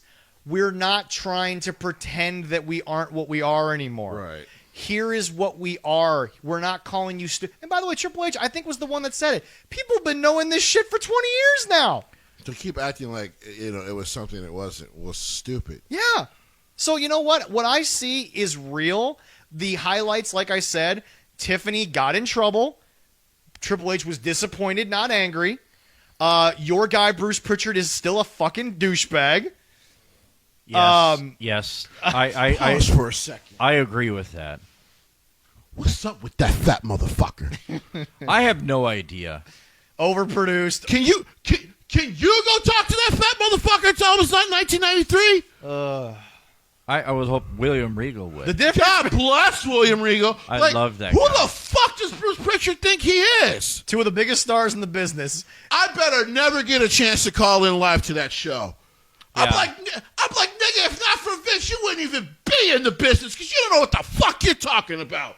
Why is he still around? Because he's one hell of a kiss ass. Hey, bro, you must be a professional ass eater. Good for you, nigga. I'm from New York. Come see me. What is he talking about? Yes, things get overbooked. Chris didn't do a bad job. No, and William told him that. Yeah, and he did. Well, he was more worried because he went over. But it wasn't his fault. It was the wrestlers going. I mean, it happened. No, you know whose fault it was? Because guess who's ahead of him? Bruce fucking Pritchard. Yeah. Could have told the wrestlers, hey, don't go over.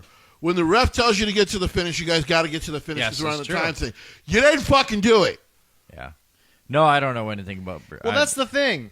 That's the thing. Something to wrestle about. Nigga, you don't even know what you're talking about. Put on pink makeup, laugh like a clown, and be one. Shut the fuck up. I could not believe he said that shit to Chris Parks. Go fuck yourself. Joseph Parks. Sorry, Joseph Parks. I think his name is Chris Parks, isn't it? I think his name is actually Joseph Parks, isn't it? Joseph Parks. Oh, okay. I think it's actually Joseph By the Parks. way, I love him. I got the chance to meet him when they came to the Cloud Iron before. Yeah. I could not believe he sat there with some of us wrestling fans for a fucking hour just talking about his life in the business.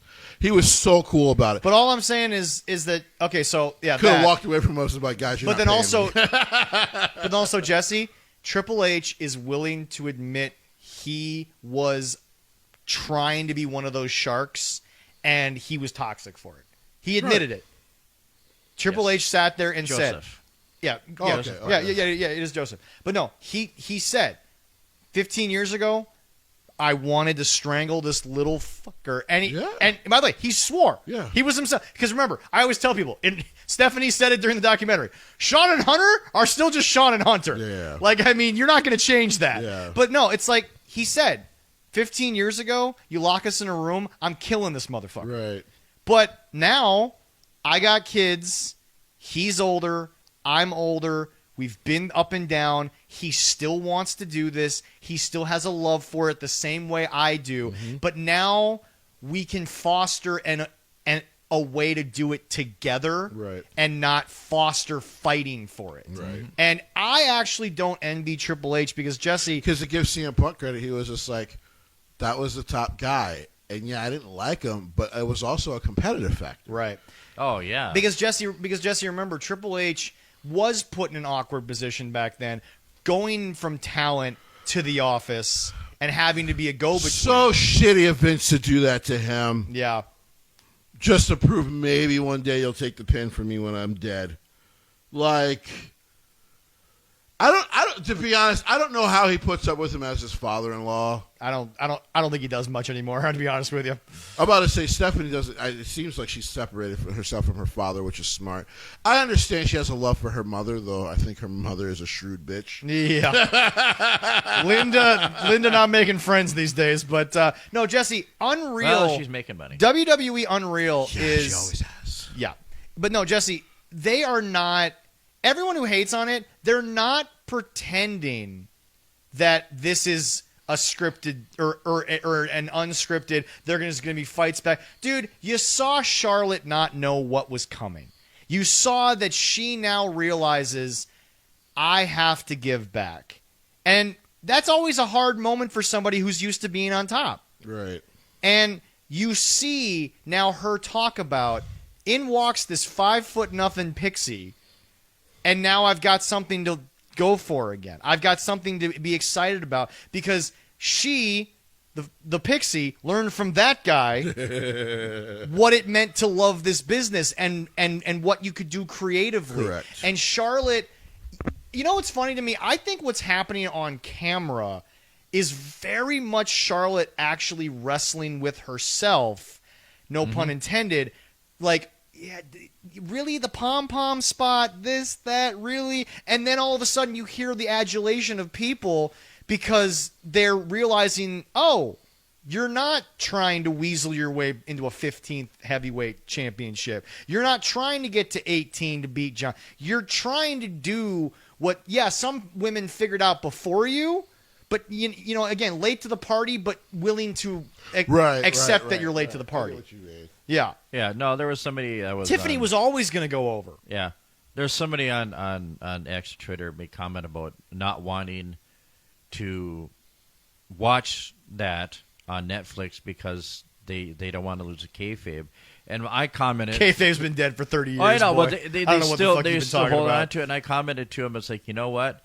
I said, we've worked with wrestlers, different promotions. I've seen behind the scenes. I get to know. It makes me appreciate the wrestlers and their performance more. I thank Leroy for this because Leroy is ultimately the reason why this show exists. I'm a stubborn old man. Yes, you are. But no, Jesse, you and I have talked about it before. What did we all want 10 years ago? Meet our heroes, photographs, autographs, all this stuff. What do I want to do now? I want to sit down and talk to these guys for 15, 20 minutes. Right. I want to learn, you know, from their own lips what happened, why it happened. And, you know, it's like, guys, I didn't grow up in the era of Ed Sharkey, the trainer of champions. I sat at a show for an hour and just listened to him talk about what he was watching, the matches. It was Rampage versus Ken Anderson, all this stuff. And him sit there, and when he got angry at something that Ken and Rampage did, first of all, Ken would look at Rampage and be like, you listen to this motherfucker, because even at his age, he'll still whip your ass. But, like, he's sitting there talking with other legends, Tatanka, all these other guys. And I found myself learning about myself that, like, man, I can't have Ed Sharkey sign something after what he just gave me. What he just gave me is priceless. Right. Oh, yeah. I can't ask it. You know what I'm saying? A photograph with a signature is almost hollow compared to what we've been able to experience since we've gotten in this business. Yes, a simple car ride down in the Twin with Jerry Cities the fucking King in Lawler. the wintertime, and you didn't get an autograph? You weren't there. You weren't there, man. You didn't get that experience that I'm going to remember the rest of my life. That I'm like, and Jesse, I get to share with Zach. I mean, and Jesse, it's let's awesome. be honest. You probably think this. Jerry probably thought at the end of that, because he was doing we were doing a gift for the promoter, and he thought that he was going to have to sign something when it was over. And you know what? That's fine that Jerry thought that. Keep it here. Jerry. Yeah, better there. My side face is ugly. Go ahead. Jerry probably was more shocked when he got into his hotel that we didn't ask for a photo, didn't ask for anything. He's probably that probably sticks out in his mind a little bit of like, that's not how it usually goes. But that's the thing. Jesse, if we see if you and I were traveling, if you and I were in an airport and it's 3 a.m. and we're waiting on a flight and they're walking by, you and I are going back to bed, man. We ain't fucking getting up and trying to get an autograph. It's 3 in the fucking morning, brother. It's like, dude, that was them. Yeah, cool. Hi. People and keep see going. me interacting with wrestlers. I'm probably going to stop the people at 3 a.m. they're doing. I'm going to walk over and be like, get out. Get out of there. Get out. Me, former, New Japan Junior Tag Team Champion, for Bullet Club, talking with him and Clark Connors. Yeah, and people were just like, you easily, interact with wrestlers. I'm like, because I just approach them as people. Yeah. And so anytime I just talk with them, I'm like, I actually never ask like, how's this match, man? I'm a big fan. I just, hey, by the way, congrats on your success in your career. And especially when they come to me and say like, woo, difference of temperature when you got here. What? And it's always a good way because they always say, yeah, it's cold. How do you guys live here? Well, the first time, it's always a good way. Well, the first time we ever saw Funny Bone was at Turtle Lake, but that was in the middle of the summer. We saw him. We saw him not that soon after in the cities for Angels and Demons. Yep. Jesse, that was a bit of a temperature change. Who lives in Vegas? Right. Who lives in Vegas? Right. It's a different world. But, yeah, no. We got to talk to Teddy Long, but we never approached him as fans. It was just the fact that his table was kind of close of ours. Oh, dude. And then, we just ended up speaking with him, and we I'm just honest chatted. with people. Maybe I'm wrong. Cal and us we had that bucket candy. And then he goes, "Excuse me." Oh yeah. Can I get? Oh yes, sir. You can have some candy. I could be wrong. I don't think we really asked a question of Teddy. No. I think Teddy just started talking. Yeah, he just started talking. We started rapping with him, and that went on for like a good half an hour. And then after he left, it was when I was like, dude, we literally just talked to Teddy Long, and I'm sure for him that had to be kind of fun because we never asked for anything. We never like. and for me, I mean, just last Friday at the show, trying to figure out a table where I was going to sit and everything, and it was like, we'll put you here. It's like I got one wrestler here, Cody Jacobs, sitting on this side of me, and then I got Cal Bloom, Von Wagner from NXT, and I saw him last year at Grand Slam, and I'm like, oh my God. And I'm sitting there, I'm like, dude, it's so awesome. I said, I met you last year at Grand Slam 7, at Grand Slam down there. Is it cool? I'm talking about this is in everything. No way. Right. I just love it. This is in no way a shot at any other podcaster that we know or this or that, yada yada. Because first of all, go listen to Indie Talk, which Jesse and Jaron, they're great guys. Cal does an amazing President job. Square Circle. By the way, congrats on the new co-host. Yep. Your third-class beard there. Yeah. I was trying to avoid those, but hey. Oh, I'm still going to shoot at him. That's Shaw robbery. Go ahead. I get it. His self-claimed number one beard. Much, Jesse, I'm sorry. How many times have you talked with a wrestler that we've worked with, and they unsolicited drop, oh, well, you guys have always been great.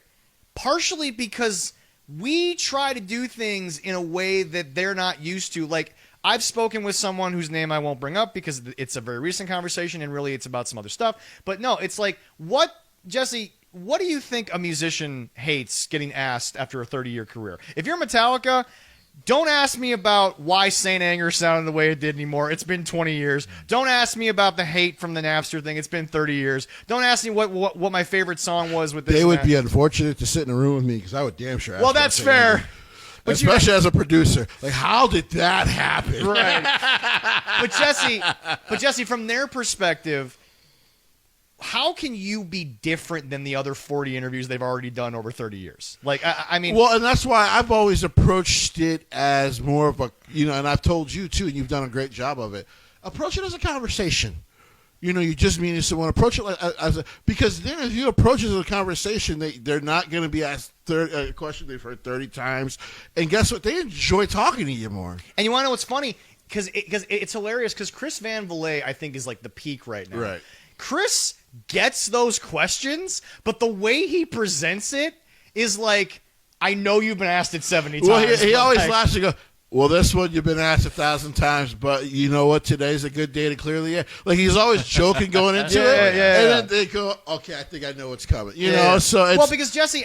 Hornswoggle mentioned this to Chris in his interview, and great interview, by the way. You should go watch that, everybody.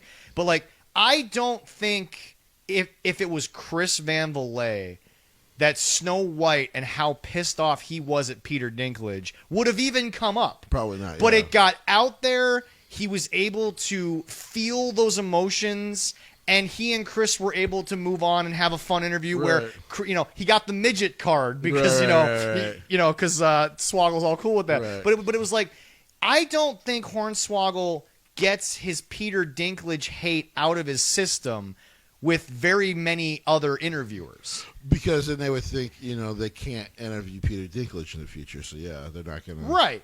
Yeah. Which, by the way, guys, Peter Dinklage was wrong for what he did with Snow White, but that's a whole other conversation. Yeah, I was about to say. It wasn't a situation handled properly. Sometimes trying to be woke makes you forget your reality. I don't even know if he was trying to be woke. That felt more selfish than anything. Well, but remember, I think the problem was there because Swoggle talked about it. I think the issue there was you wanted to come off as, oh, Disney's going to use little people again. Yeah, and a bunch of little people actors are going to get paid. Right. Swoggle said it. I'm not going to go to an audition where Brad Pitt's on the other side of the curtain and attempt to go for that role. Right. It also was a bit of a stick your nose up to your past work because Peter Dinklage did Elf. Cashed that check just fine. Got Game of Thrones when really his character was supposed to be a 6'4" dude, but played the shit out of it because he's a world-class actor. Right, but then you go and I forget what they call it, but it's basically you shut the door, you walk through. Yeah. That's what he did, and that was foul. There was no doubt about that. But that's the thing. To get back to the point, we are fans first, but we're the good fans. Well, because so even with my cons, I don't always get to take all the photos with the actors and wrestlers and musicians that'll pass through. Do you have a photo with Deonna Purrazzo, or was it just that 20-minute conversation you had? We just had a great half-an-hour conversation. Yeah. I exchanged our information with her, but I really probably was getting ready to take up her time because she was getting ready to do some photos. But I couldn't help myself because I'm like, she's kind of by herself over there, and I've been wanting to just be like, hey, Deonna, big fan. By the way, you mentioned this about pizza in New York. We're both from New York. Let's talk about it. And it really actually started as a conversation of a person from Jersey and a person from New York. Yeah. And then a lot of different stuff in between. And that's, just like with Julia, like I told people, there's a lot of things you guys know about that conversation I will never tell anyone else about. Yeah. But it was one of the funnest things I've done while watching a pro wrestling match is sitting with a young pro wrestler. Yeah. And not only have a conversation about her life and her career, but about the match itself and her ideas and my ideas. And just, like I said, it was, like I told people, I never approach people, give my dad credit after my fangirling as a kid for Mick Foley all those years ago. But you were a kid. But he always They're heroes to you at that point. But he always said, approach them as people. They're people. Yeah. And so I always do it. Yeah. I always approach people as people. Now, we'll move on to actual wrestling stuff here, guys. I'm grabbing water. Yeah. So, Leroy, if you want to get that card up, we'll do that. But before we move on, I'll pull the card. I want to give a lot of credit here, and it's funny. I'm bringing this up with Jesse walking out to get water, but I'll say right here, we want to give a lot of love and everything to our boy AJ Styles for being able to go home. And be able to sort of have what he believes might be the last moment he has in a TNA ring, which, maybe there's a match, Leroy. He doesn't know. He said never say never, but he doesn't know.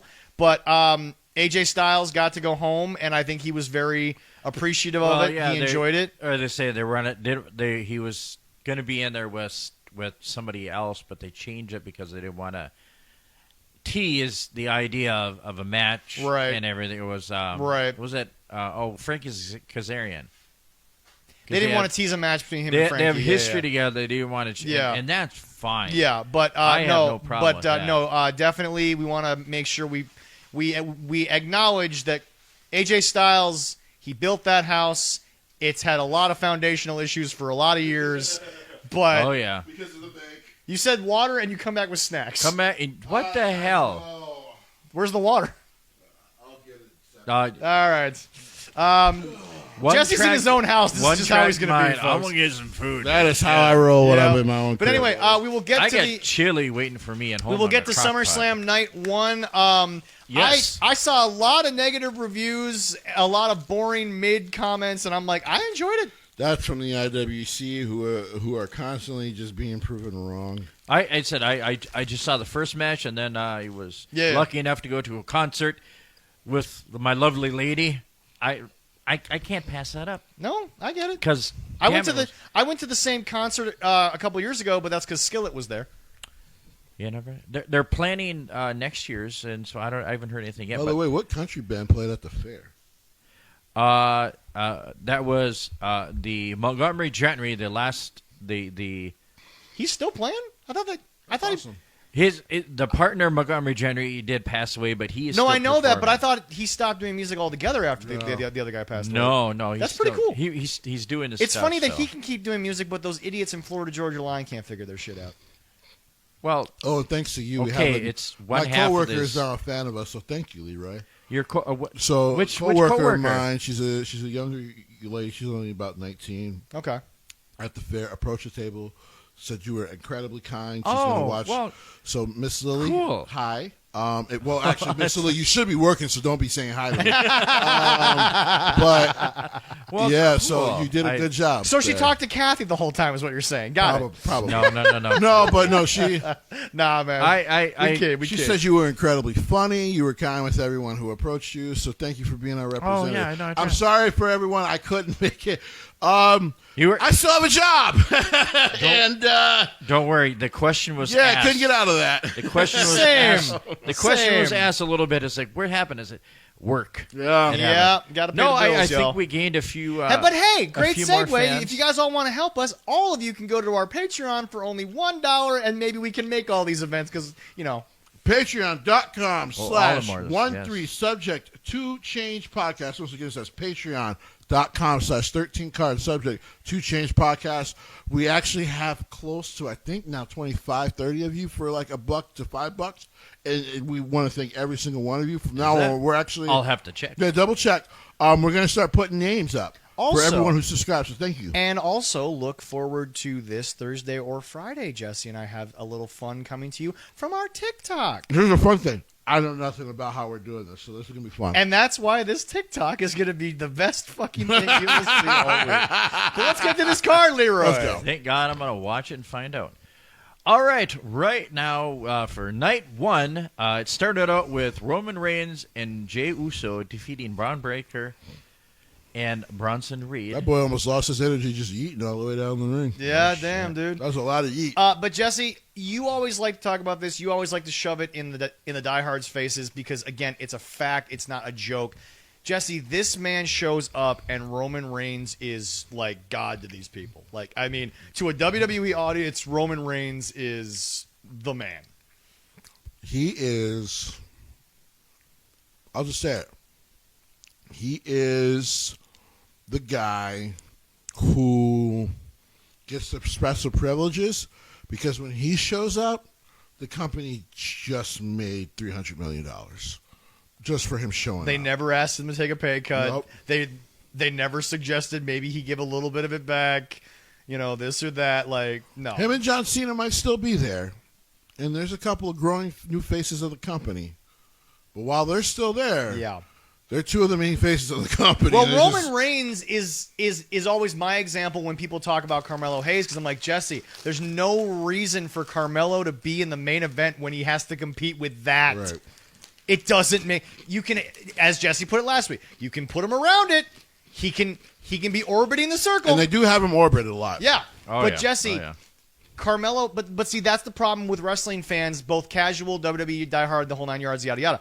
Jesse, Carmelo could be on top for 6 weeks, be in the main events. He could be mellow, don't miss every single week. But Jesse, you know as well as I do, the second that music hits, he's a nothing burger. He just is, and that's just a fair statement. So there's your like you no longer matter. Yeah. And by the way, Jay held his own. This is a good, fun opening match. This was a lot of fun. It also shows that Roman can be a little bit less serious. I know we say it every time. Yeah. But it has to be said. Mm-hmm. Twofold. Braun Breaker is the future face of the company. Jesus Christ! The more he evolves, the better. The more I love him. And clearly, Bronson took the weight loss, but didn't lose any of the monster. Number 2, I can't believe I'm going to say this. I'm happy his uncle's not in the room. Maybe his uncle would agree though. He's going to be better. He's going to be way better than his dad and his uncle. He's going to be better than both of them combined. Oh yeah. And I think they both know that. I think they both know it. But yeah, it's incredible. And he got his knee a little banged up, or whatever. It's something he did. From what I've heard, it's not serious. Hey, Leroy, quick question, a little foreshadowing for our fans and those who may be watching live. Did the knee look bad later in the show? Oh, we'll get to that. That's what I'm saying. Did the knee look bad later in the show? I didn't get to see that. I'll have to watch it. Oh, we'll get to that. Anyway, I heard what happened. Anyway, but next I didn't match. see it. All right, next up I have some emotions there. We have the women's tag team champion, and hey, we got a new champion, Charlotte Flair and Alexa Bliss. This is what happens when you take a veteran's advice properly. Raquel Rodriguez is so much better because she took what Kevin Nash said, didn't get insulted, she listened. Her last 2 major outings, she has been phenomenal. And she was always good. Oh, yes. She was always amazing. But here's the thing. You don't need Rhea Ripley shouldn't work big. That's not Rhea's thing. Right. Work powerful. Two different things. Yeah. Because remember, for a lot of years, Jesse, Khali worked big, not powerful. Two totally separate and that's ideas. Because his knees were actually near the end of his yeah, career. Yeah, no, exactly. WWE got him so hurt, it was ridiculous. But no, she took the comments, work big, and she has been phenomenal. You know how it's easy to get non-offended by something Kevin Nash says? His best friend's your boss. Yeah. So all you got to do is go, it does help. What does he mean? Yeah. I bet you Triple H is like, if you're ready to hear this, I'll break it down. Yeah. But clearly she's taking the advice. Yeah. And by the way, because every time I hear Kevin on his show, I'm like, I know wrestlers sometimes get offended by him, and I don't know why. Yeah. But like, the only comment I don't agree with was that WrestleMania 20 was the night wrestling died. That's the only thing that I. He's really weird about that shit, though. Yeah. He will always be weird about that shit, and I don't know why. Yeah. But I still love Kevin. His advice to wrestlers through his show, I'm like, he should be a coach. This is sound shit. Yeah. Because clearly, just like Jim Cornette, but he's I agree, actually watching. But I agree with this. Yeah. I agree with this. He doesn't need to be, because Jesse, well, you learned this with a guy named Adam Gase, but we won't go too deep into that. Some people are geniuses, but to explain what they're saying, you need a head coach. Right. Like, I look at the Vikings and I say to myself, Jesse, Brian Flores, and Brian's allegations from his Miami days or what they were, whatever. I'm there to talk about That's that. probably the reason why you might keep one of the greatest defensive minds as defensive coordinator for a long time. Right, but what I'm saying okay is with that, Jesse, when it comes to Kevin O'Connell, that's a guy that I look at, that if he... I wanted to run something by you guys real quick, and I know we're talking SummerSlam, but really quick. Yeah? Even though I don't think they'll trade him, Yeah.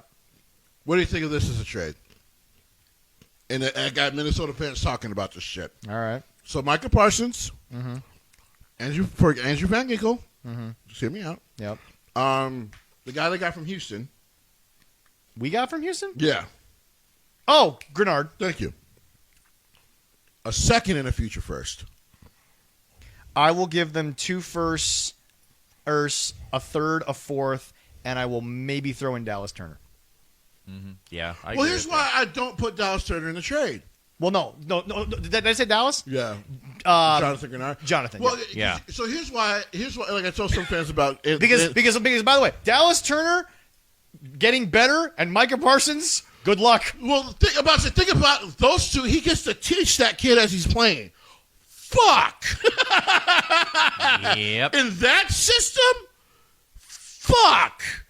I wouldn't want the Jets to play the Vikings defense. Fuck that. So, like, can you imagine the lineup being Jonathan Allen? No, seriously, a 5-man front of Jonathan Allen up the middle. Your corner guys are Big Harrison too. Big Harrison up the middle. Yeah. So Harrison up the middle. Your corners are Micah Parsons, because Minnesota's not stupid. We're not going to put him out in coverage. Just go get the quarterback. Right. Go eat. But no, seriously, the middle is Jonathan Allen. Or sorry, no, you're right. Harrison. Harrison Phillips in the middle. Your corners are Micah Parsons and Jonathan Allen, and then on the outside you got Dallas Turner and Andrew Van Ginkel. First of all, that one white boy might be the most dangerous guy there. First of all, Yep. But funny story, Minnesota might be signing they are signing Christian Wilkins. But anyway, and then the Hitman's floating around there. Boy, here's the thing. If he's for one more year, if he's half of what he was at 4 years, 110 million. Christian Wilkinson can stay out of trouble. Yep. Good luck. Listen, the Vikings season really does hinge on number 9. Yeah. But playing that defense, good luck. But to be fair, Jesse, I don't get mad at those camp videos when he's playing that defense. I just need him to get the ball in the right place. Hey, losing to that defense at camp means you're probably going to be pretty good against this year. Against somebody else. I got a feeling they're going to be top 2 in a lot of categories. And by the way, Jesse, what is the biggest thing in sports, even in wrestling, you want to get paid? Hey, JJ McCarthy, you want to get a really big contract? Listen to that coach of yours and make him fucking. Also, I bet you have a day where you threw 3 picks against that defense. I bet you Brian will be like, here's where you fucked up. Let me show you where they got you. But no, back to my point, Jesse. I think I look at Kevin as a guy who I think he needs a Triple H, though, to really, like you said, bring it around and sort of relate it to make it make sense. Because I bet you Raquel saw that and probably, and through no fault of her own, probably didn't understand what he meant. Also, sadly, because it is the cesspool that it is, I'm sure Twitter made her believe, oh, he's calling you fat, which, of course, Kevin wasn't doing. He told you to work big. That doesn't mean put on a fucking belly fat or something like that. He's basically telling. He was in the. And by the way, because I bet you the context was brought to her. He was saying, "Do what Nia's finally doing now. Work like a big guy would have worked back in the day. Yeah, like work big because like you're a naturally bigger person. Yeah, it'll come off so much. But anyway, better. back to this match, Jesse, Leroy. Again, I know you haven't seen it yet, but no, when I watch this match, it's really interesting to me.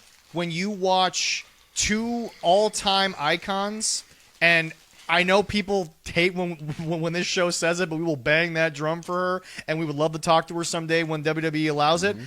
Alexa Bliss is in the conversation of the Four Horsewomen. It's not a goddamn question in our minds. She did it first. Vince believed in her first. I am not an Alexa stan. Yeah. I'm getting there. Yeah. But no, Jesse. I'm getting there. But no, Jesse, there is something to be said when all-timers are just having fun. Right. And by the way, the best thing about this, for the first time in fucking forever, one of the best in the ring that there has been in a long time, the daughter of one of the greatest in the game. Yeah. Looks like she's finally having fun out She looks like she's enjoying this shit. Yeah. And, Jesse, And I've always said, if Charlotte finally looks like she's having fun, I bet you the crowd can get into it, and that's what's happening. Do you think, and I'm being serious right now, do you think that Tom Brady was really having, and I want to phrase this correctly, do you think he was having the most fun during the Patriots dynasty, or do you think Tampa was more fun? Teddy Bruschi is full of shit as much as I respect him. Yeah. Well, winning's fun. I'm like, that was easy for you guys and Matt White to go out and say. The fact that Tom Brady wanted to leave tells me you guys weren't having fun. Yes, it was enjoyable for a few months when you were champions. Yeah. But then you knew, like, oh, yeah, I got to go listen to this fucking dickhead again for the next 7 months. Yeah. Fuck. I think Tom had more fun. Now Tom got lucky and got to win after the dynasty. I think he had more fun in Tampa. I think he had more fun in Tampa because at the end of the day, Bruce Arians could be an asshole. Yeah. But not as bad as that other dude. No. Because, Jesse, when you're at the peak, everybody fucking wants to cut your fucking nuts off. Right. And Charlotte had to spend the first 12 years in WWE as the not self-appointed, but the office-appointed successor to whatever woman you want to talk about. And to her own father. Yep, exactly. And, Jesse, I don't think it's fair because of how much money they make, like you always said, like your father taught you, that they're people. I don't think it's fair to pretend like Ashley had all these friends stick with her. Right. Now, that's not at the fault of those people. That's the fault of the pressure of the business. Right. Like, her and Becky are probably a lot better now than they were when they were both at the top. Sure. But, and again, they were both guilty of it. We've already chronicled that. We're not going to get into that right now. But it's hard when there's only so many spots at the top, and now it's go have fun, go do some enjoyable stuff. Alexa is not going to cut your nuts off because she's already past the point in her career where she wants world titles. She just wants to do some fun shit. It feels like, and I think she said this, her time with Wyndham taught her, you can enjoy this business? You can enjoy this without having to worry about titles. Because, Jesse, you always said, had they never given The Fiend the belt, it wouldn't have affected The Fiend. No! But I had said, too, I remember after he beat Finn and a couple other guys, I went, Vince is going to fucking shoehorn this because of the money he's making off the merch. And that's exactly what happened. But, yeah, Wyndham, I think, really taught her a lot about, like, re-loving pro wrestling. Yeah. And you'll do that when you meet Wyndham. It's his soul, man. Like, when you met Wyndham, you fell back in love with this shit.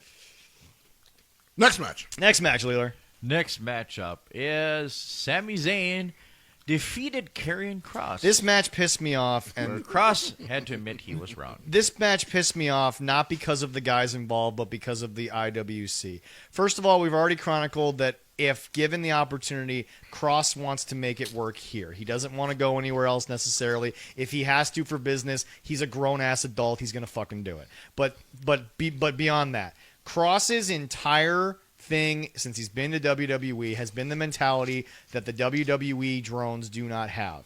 I don't have to win to get my point across. And also, yeah, Gene and I disagree with this. He's got sort of Triple H timing with punches, yada, yada.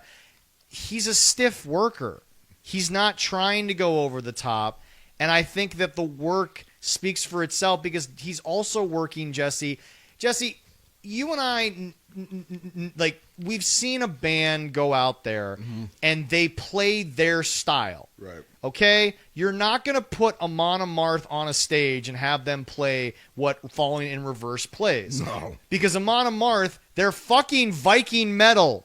That's what they did. They don't do mosh pits, they do row pits. Love Right. that. Love that visual, by the way. Just fucking 50 people on their ass just rowing, man. It's so fucking good. But no, Jesse, they are who they are.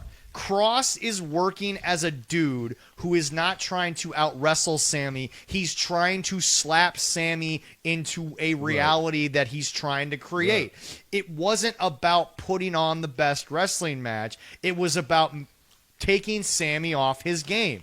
So if you think that, oh, Kross can't, because this is kind of a quote from Gene. It's fine. Gene already said it. Even with a capable worker, Kross still couldn't work. He wasn't trying to work. He was trying to make Sammy uncomfortable. That was the whole point of the story. People are forgetting. And this is why he's become so popular with, maybe we can call it the, the what do we usually call? The drones? No. The casuals? The casuals. Yeah, okay. The guy was a great storyteller. Yeah. They watch wrestling, including watching wrestling with their kids, guys like Leroy. Yeah. Because they can enjoy a good story with their families, their kids. Do we forget there was 8 months of WWE TV? Forget the Roman Reigns bloodline stuff. The rest of the TV was all off the tree of Karrion Kross. Right. Shinsuke lost his honor. AJ Styles was stripped of what he believed. He broke up the Alpha Academy. Drew McIntyre lost his ability to bring back himself to reality. Yeah. Like, everything Karrion said would happen. Also, by the way, including Seth, he said Seth will always go back to being what he was. More foreshadowing. But no, Jesse, also, by the way, folks, let me be very clear. That moment when Shinsuke Nakamura took out John Cena and the company, that was John's fault. He took the move wrong, so I ain't blaming Shinsuke on that shit. Said that, yeah, he took the move wrong. So, no, we're not. But also, by the way, someday, I know we've already yelled about it 7 times. Someday we'll have to understand, Shinsuke's not 25. He's fucking above 35. He's not looking for a New Japan-style run anymore. Guy's making great money and gets to ride the waves. That's all he gives a shit about. There we go. But anyway, yeah, no, guys, Karrion Kross, in my opinion, is now that we're past SummerSlam, is probably on someone's list to get re-signed. I'm half and half if they already did it, because yesterday they were promoting his book. Yeah. And I'm like, I don't think for a guy who's going to be leaving, they would do that. No, probably not. Because remember, Becky had that same situation. Now, real quick about the loss. Yeah. Doesn't hurt him. No. I get the Kross fans wanting him to win. Yeah. But I also have to remind them, he did destroy Sammy on Raw. Right. So technically, they were split 1-1. Yep. And if you know much about the business, unfortunately, sometimes we do know too much. Yeah. Sammy's probably going to win in Saudi Arabia for the Royal Rumble. Yeah. They're going to build the shit out of him. Yep. This is a feud he had to get Because past. remember, Sami Zayn is a modern-day Dusty Rhodes. He's not going to get, A, 7 world titles, and B, he's not going to get year-long reigns. He's going to get shot to the top on a story that makes you cry when he gets there. And then guess what? to keep the babyface sympathy that Dusty had for the entirety of his fucking career, they're gonna quote unquote nutshot it away from him. Sami Zayn is gonna win the world title, and bad news for Sami fans, he's gonna lose it in the most heartbreaking fucking fashion. Because that's how you keep Sami Zayn as Sami Zayn. Yep. Dusty Rhodes would not have been Dusty Rhodes if he won as much as Ric Flair. Dusty Rhodes had to chase Ric Flair. That's why Dusty was the all-time babyface. But Dusty Rhodes winning the belt was a moment for the people. But now, the big, bad, truly bigger star who carries the load, it has to be Dusty. I mean, like, that's how the business works. So, yeah, no, bad news. Sammy's going to get this amazing run to the belt, and then they're going to cut his nuts out and take the belt off him in a very harsh way. That's just how the business works. Unfortunately, yes. I do love that there's this much passion behind Karrion Kross, though. Yeah, absolutely. Because that guy has earned it. Yeah. So. And by the way, super, just, I don't even want to use the phrase nice or humble, just a real dude. Good guy. Just a super dude. He's a super awesome guy. And speaking of dudes, we'd like to give our love and support and sympathy to a guy who did what was right for himself, and that's why, again, use our BetterHelp code if you need to do this, if you don't have access to the source material that he did and the resources. Credit to Pat McAfee for realizing he just couldn't do all the things he was doing. I was wondering when that was going to happen. Mm-hmm. We still love you. And he gave Corey Graves a nice rub on the way out. Oh, yeah. He better not come back. I'm not trying to be mean to Pat. Yeah, yeah. Corey Graves knows his shit. Yeah. Oh, yes. And Pat was great. Yes. Well, let's just doing a 3-man table. Keep Corey where the fuck he is. Well, no. I was going to suggest work out a almost Legends deal with WWE in the sense of once in a while, when it's been a while and you're in a nice Midwestern town, do a 3-man booth and make Corey go crazy by having Pat come out randomly. Let him do WrestleManias and shit. Yeah. That'd be cool. Now, okay. Oh, yeah, that'd be awesome. Okay, I'm going to say something, and I need my boys here to back me up because this is going to piss a lot of people off. Make him a modern-day JR. Not the greatest living announcer, JR. But once in a while, for some big events, to add some pizzazz to it. Different kind of pizzazz, but to add to it. I'm not comparing Jim Ross to fucking Pat Mac. Like that's not happening. Everybody calm down there. But, no. Make Pat...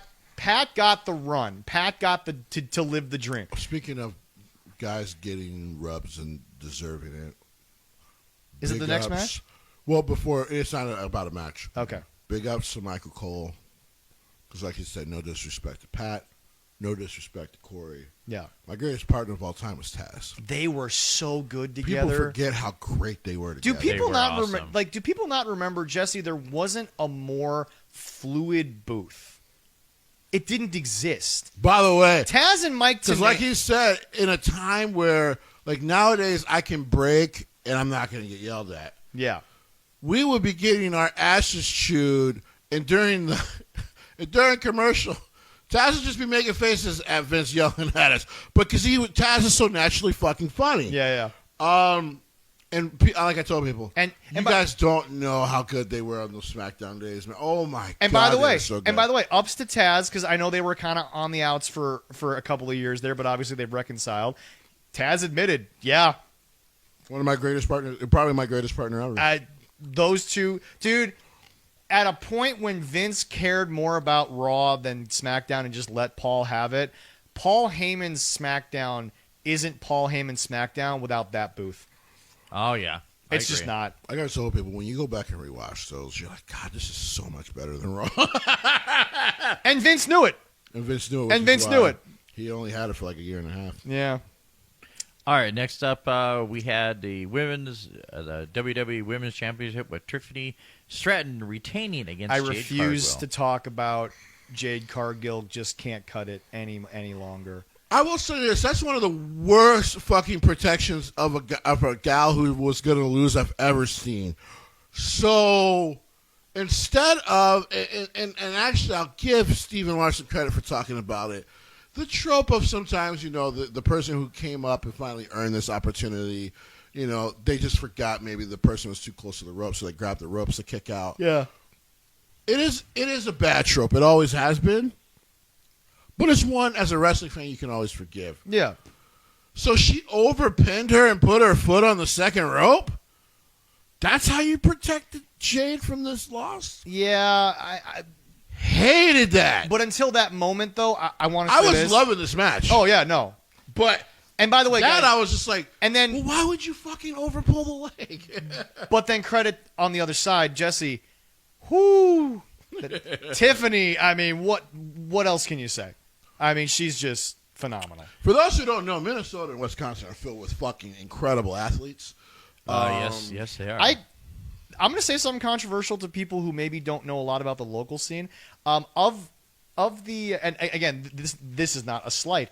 Corn is incredible. Well, guys, I don't think she's the best female wrestler to come out of this area currently.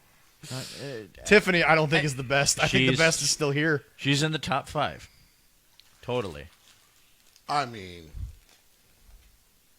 the best is the former DPW World Heavyweight Champion, but... Well, yes. That's who I was referring to as number one. That's the best. Just because she, probably should have let Rampage know about things before the So back to this match before he starts kissing Century's ass. You know what? He fucked around and he found out. That's what I got to say about that. Who's the current Heavy on Wrestling champion? You know what? Rampage fucked up and found out. They're going to really fuck up and find out when the other two show up. Oh, that's true. That's true. Right. Only one of the two showed up. The Wanderer showed up. He's got a partner. So, Hey, if we can get you back in, you better do something with that security. I don't know how he got in the building. I wasn't in charge. It was not my fault. Well, clearly you Sure. I'll talk to the No, Wanderer. I was upstairs. They had me upstairs. You give me my job back, Century, I'll attempt to protect you. It comes at a cost. Yeah. We got a little while. November 30th. No. Yeah. Now, back to Tiffany this versus Jade, ending. Yeah. Hated that. It was kind of a rough ending, yeah. Hated that. I know they got more for Jade, so I'm not worried about it. Yeah. Just like at the time I said about the Becky and Bianca thing, yeah. I understand there's a plan. Yeah. But boy, that's a shit start. Why would she just not realize she's about to take a manhandle slam by shaking her hand? Babyface or not. Right, yeah. So, great stuff. But yeah, kind of bad ending. But no. Back to my opening point, because I want you to respond to this. I don't want to hear anymore that Jade can't stand on her own or like can't work. People keep saying that she can't work, and I don't get it at this point, because so we had Queen of the Ring where she was fucking great. Yep. The Naomi match, she was fucking great. Yep. I don't. What are we? Listen. They think that she was getting treated better in the other place because she was 60-0. Oh, because she had to wait a fucking year and a half to lose a title because the other guy couldn't make a fucking plan for her? Yeah, that's being treated better. I'm not the one saying it. You're the one saying it. Next match. You got more top potato on your lips, by the way. It's delicious. It's a lot, though. We gotta love that. We're up here. We love it. Like all right. Next up was a tag match with Drew McIntyre and Logan Paul getting the pin on Randy Orton and Jinder. Welcome to the gift to a promoter match. This is the match that, guess what? If you've got super high expectations, that's your fault. It was good. I gotta give Jelly Roll credit. No. It was good. He might have a future as an actor. Yeah. That was pretty good at the end there. That was pretty good. Honestly, I think this match got more booked than I was expecting. Right. But I think everybody involved made it work. And by the way, this is where TKO, despite sometimes overdoing it, is correct. How is having one of the biggest music stars in the world a bad thing? It's not. No, also, by the way, can I also point something out, people? Dude lost a lot of motherfucking weight to do this. Good for him, by the way. And by the way, to Jim Cornette, I'll disagree on this. Welcome to the era that fans actually want celebrities to take it seriously. Because, by the way, big fucking credit to him. I was only this. He took that frog splash. He took all that frog splash. Like, the moment he tensed up, I went, oh, he ain't moving.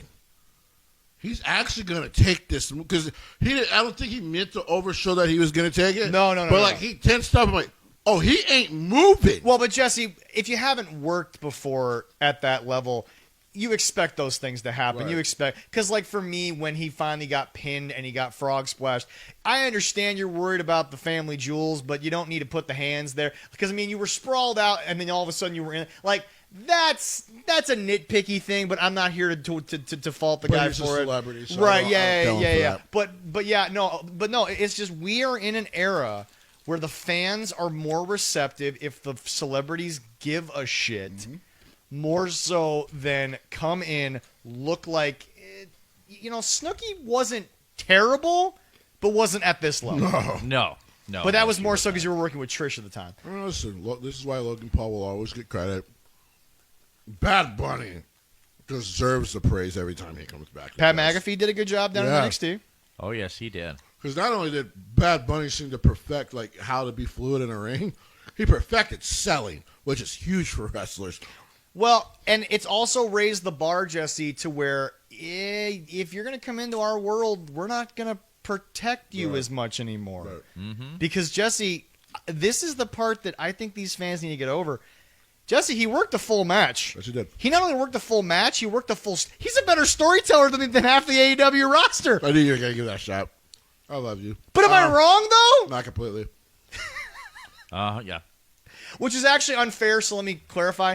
He did more in that situation than they're doing in AEW. I will say this. Because there's good storytellers in AEW. Yes, there is. For a celebrity match, a little bit of a car wreck, but a fun car wreck at that. Yeah. Not as great as the Jackass guys against Sammy at WrestleMania. That, you would have a fun car wreck match with a celebrity. That was fucking gold. But. Yes, it was. You had that, and then guess what? The right people won. Yeah, I agree. Because it wouldn't have been believable for him and Randy to win. I get Triple H get the right people win. It doesn't hurt. Also, the last word on this match.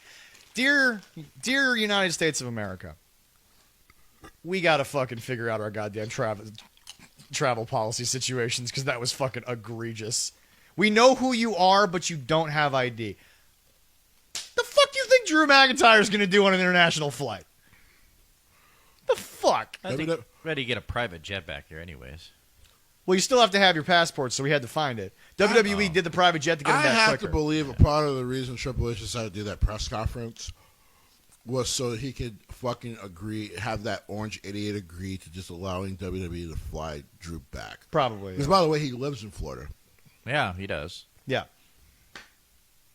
So stupid. But the orange idiot didn't even. There's like, yeah, we got Triple H. He's right there, you dummy. It's okay. All the blood left his brain, went to his ankles. Moving on. He's not as buff as he used to be, but I have not been in rooms twice where Triple H is doing like fan stuff. Yeah. He's 6'5". I don't know how the fuck you miss him. Right. He's a big guy. Really big guy. Yeah. Dementia. God. Dementia. That's all I got to say. He's not going to last 4 years. No. All right. Next up was the main event of the night, where CM Punk did defeat Gunther by pinfall. Aaron Bowles, founder of the PWL, has actually said, and I quote, because I can quote him on this, it's already in his top 5 SummerSlam main events of all time. Wow. He's already got it in. According to it'll be a 3-star match according to Dave Meltzer. And according to Brian Alvarez, it was atrocious. I saw that this morning, and I'm like, 30-minute match. Just tell me you're a shill. Yeah. So everybody else who thinks you're serious can move on. Just admit that you're a parody of actual journalism when it comes to WWE stuff. Just please admit it. Because, Jesse, what else could you have done with this match? Gunther should have whooped his 43-year-old ass for that long. And then get outsmarted by a vet. Gunther's 28 years old. Yeah. Nigga, none of us would last 5 minutes in a ring with Gunther. No. So, like, the fact that 2 minutes, I think. Gunther basically whooped his ass for 25 minutes was a great storytelling beat. Now, it's also what's great about this and the way he lost again is you can go, Well, once again, his fucking hubris cost him.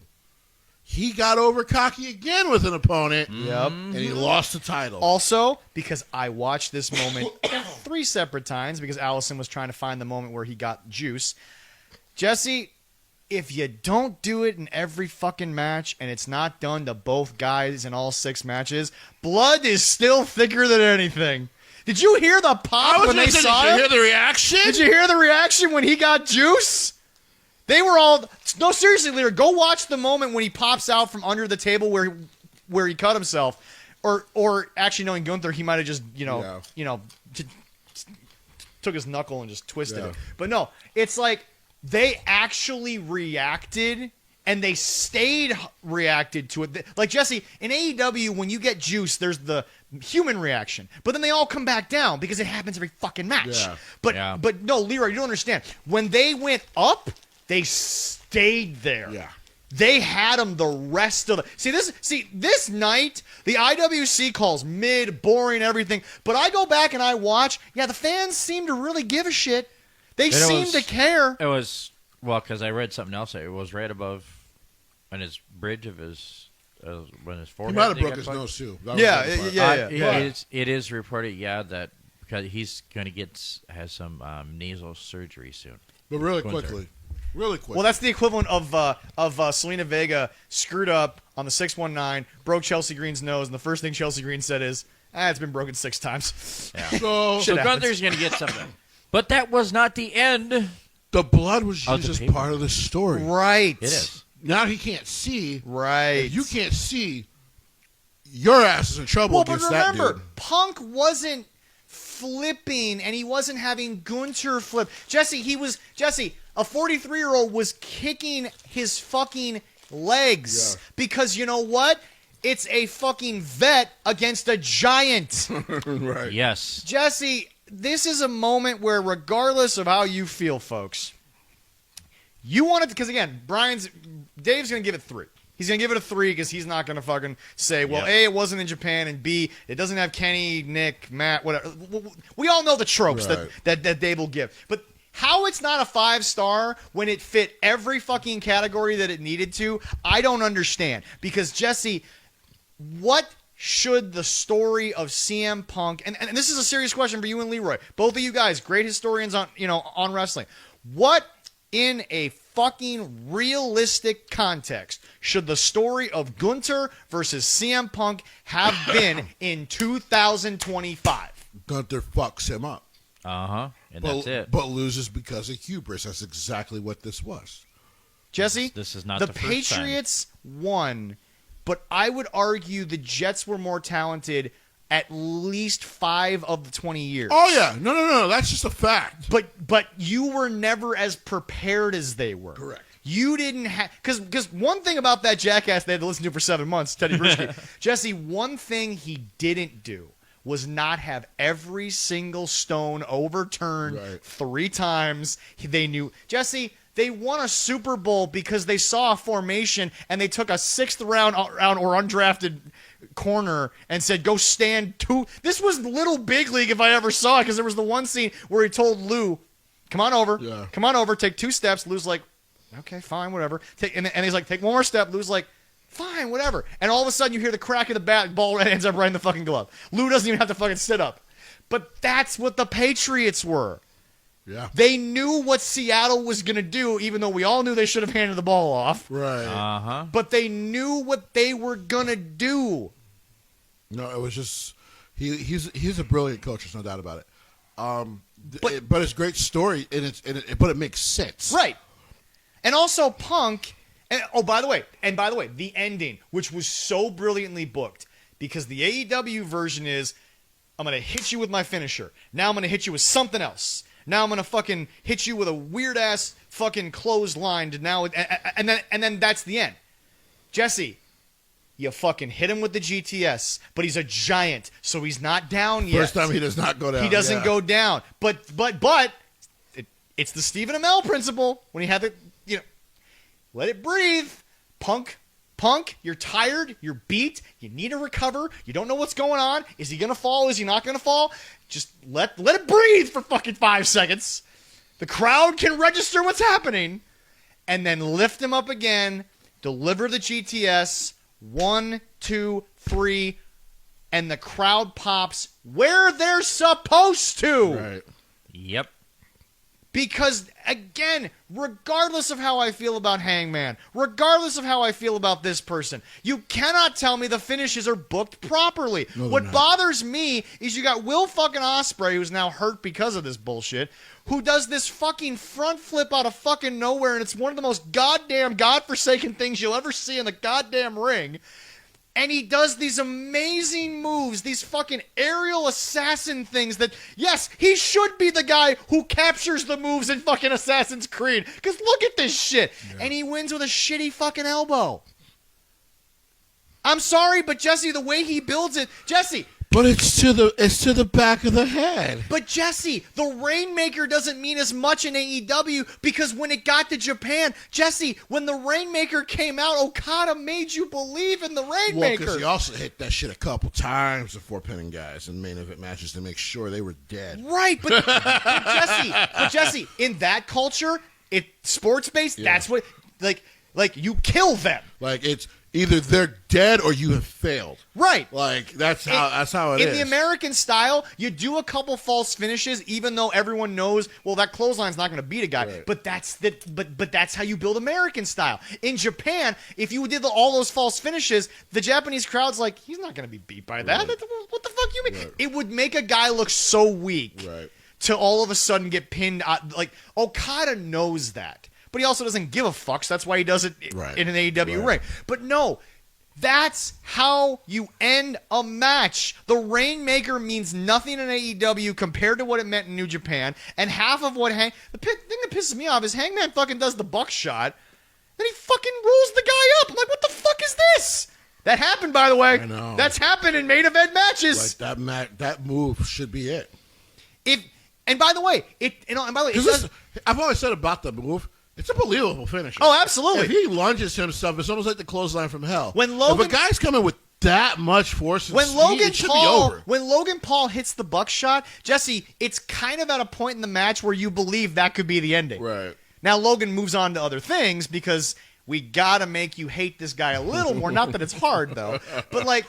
Not at all. Jesse, you GTS the guy. He's standing there. He's got a face full of blood. Eyes have rolled in the back of his head. What I loved about that part was like CM Punk looking and being like, "Fuck, I have to do this again." Yeah, this tower will not fall unless I hit him again. Yep.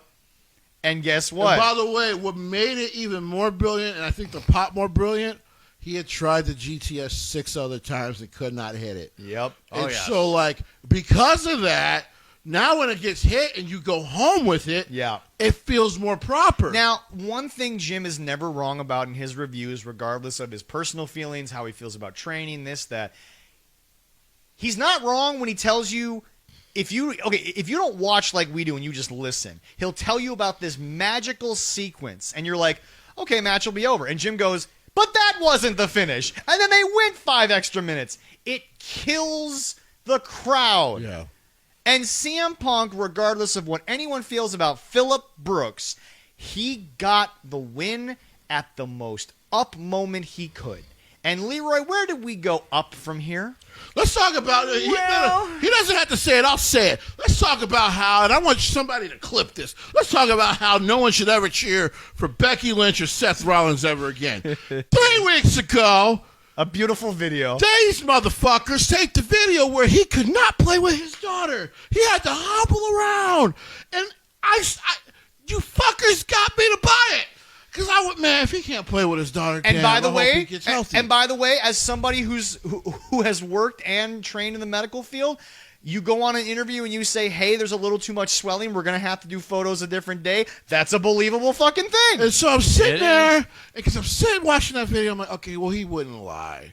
Like, clearly, like, he can't play with his daughter right now. He's something they love to do.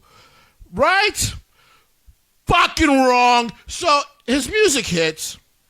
And when CM Punk is trying to celebrate. Here's the thing. I actually expected him to come stand on the stage. I did.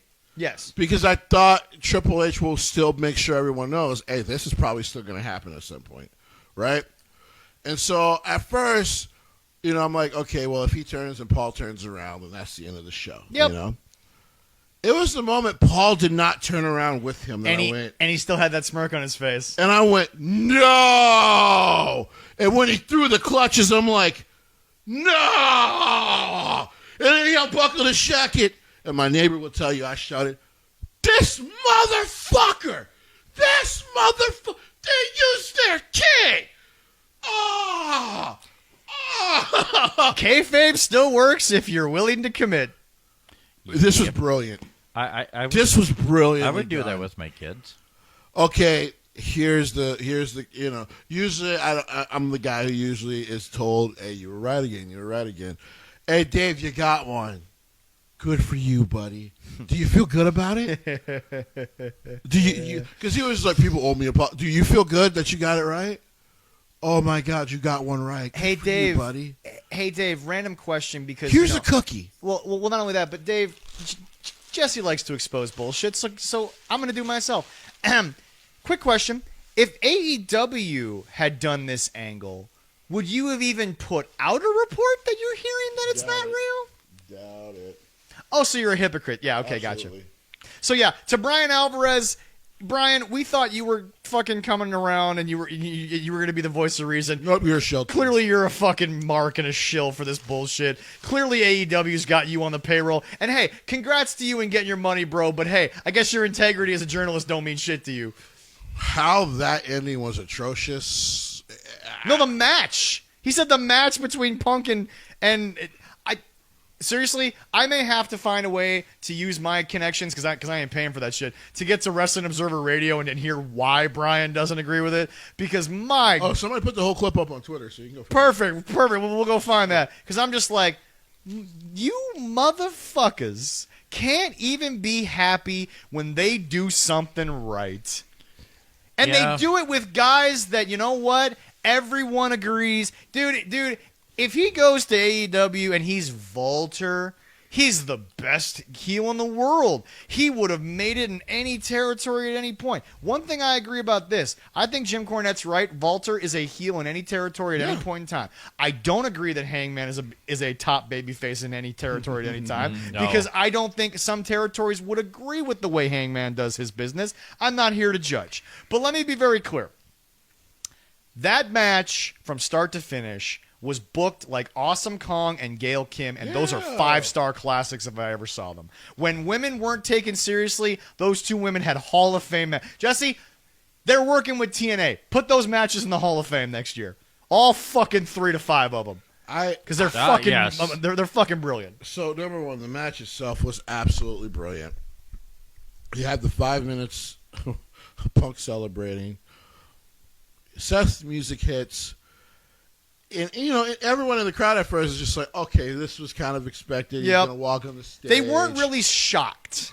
Him coming out wasn't the shock. When he did this shit. When the crutches fell. When he threw the crutches. Oh, yeah. It started to undo the knee stuff.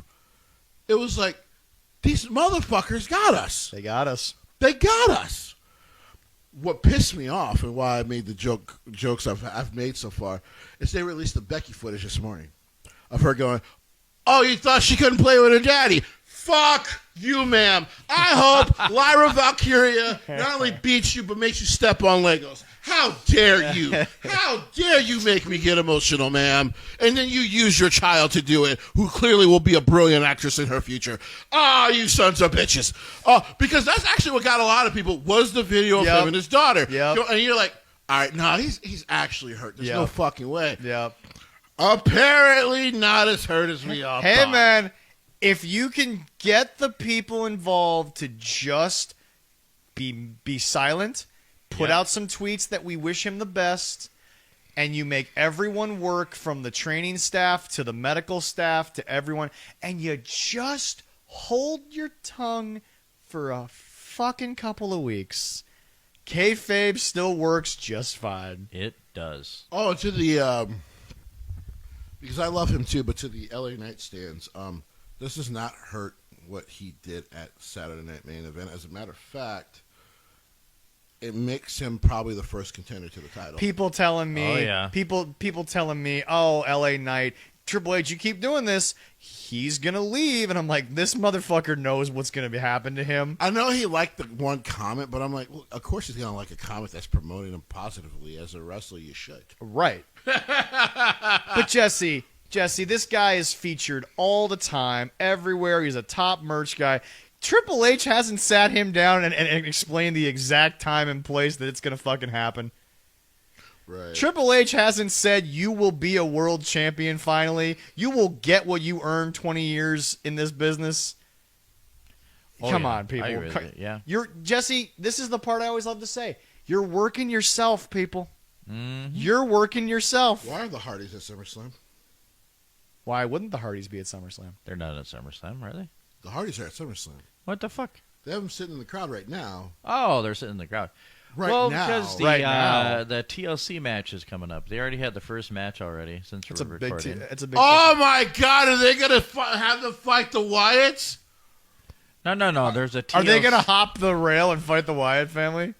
That's gonna be funny. As Triple shit. H, please. Oh my. Please. Well, they this already is something have- Matt really wants to do too. Okay. Before he retires. There's a 6-pack already going for the tag team titles right now. That's gonna be chaos. We gotta get out of here soon, folks, because that's Well, gonna be fucking. That show starts soon here. Yeah. So let's get to the card. The show already has started. No, I know. SummerSlam. Yeah. Oh, then let's preview night 2 and get the fuck out of here, guys. The Yeah. first match is already done. I don't know if you want to say that right now. Who won, or are we gonna wait till next week? We'll wait till next week. We'll wait next week. All right, no problem. All right, first match of the night is Naomi with the champion, triple threat against Rhea and Io. Well, so hold our comments for next week since it's already happened. Go Yeah, ahead. yeah. All right, next up we have, and this is Pop not it in the on here too. and this is not in the order that it's going to happen. Yeah. Becky Lynch and Lyra Valkyria for the Intercontinental. If Lyra wins, she can't challenge as long as Becky has a think championship. because of stipulations, that'll be Lyra next match. All right. I actually don't know. Yeah, next match. I hope Lyra. Well, Jesse wants Lyra only because Becky Well, I want worked Lyra you. to win now Because Becky worked you. because of somebody working me using their daughter, who's very beautiful, by the way. I think Lyra will get it. All right, then we got a cage match for the U.S. title between Solo and Jacob Fatu. Solo. Yep, I agree with that. I'm not so sure. Did you see what happened with Zilla? I did, but I've got Solo. I think Solo too. Yeah. I'm gonna go with Jacob. Okay. Yeah. Zilla didn't not only just lose a championship, but may not get a rematch for no reason. No, he's getting a rematch. He's getting a rematch.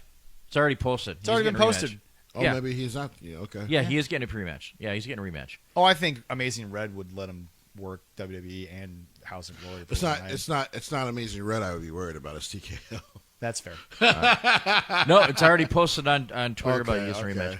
All right, next up is, well, soon maybe double belt Dominic Mysterio versus AJ Styles.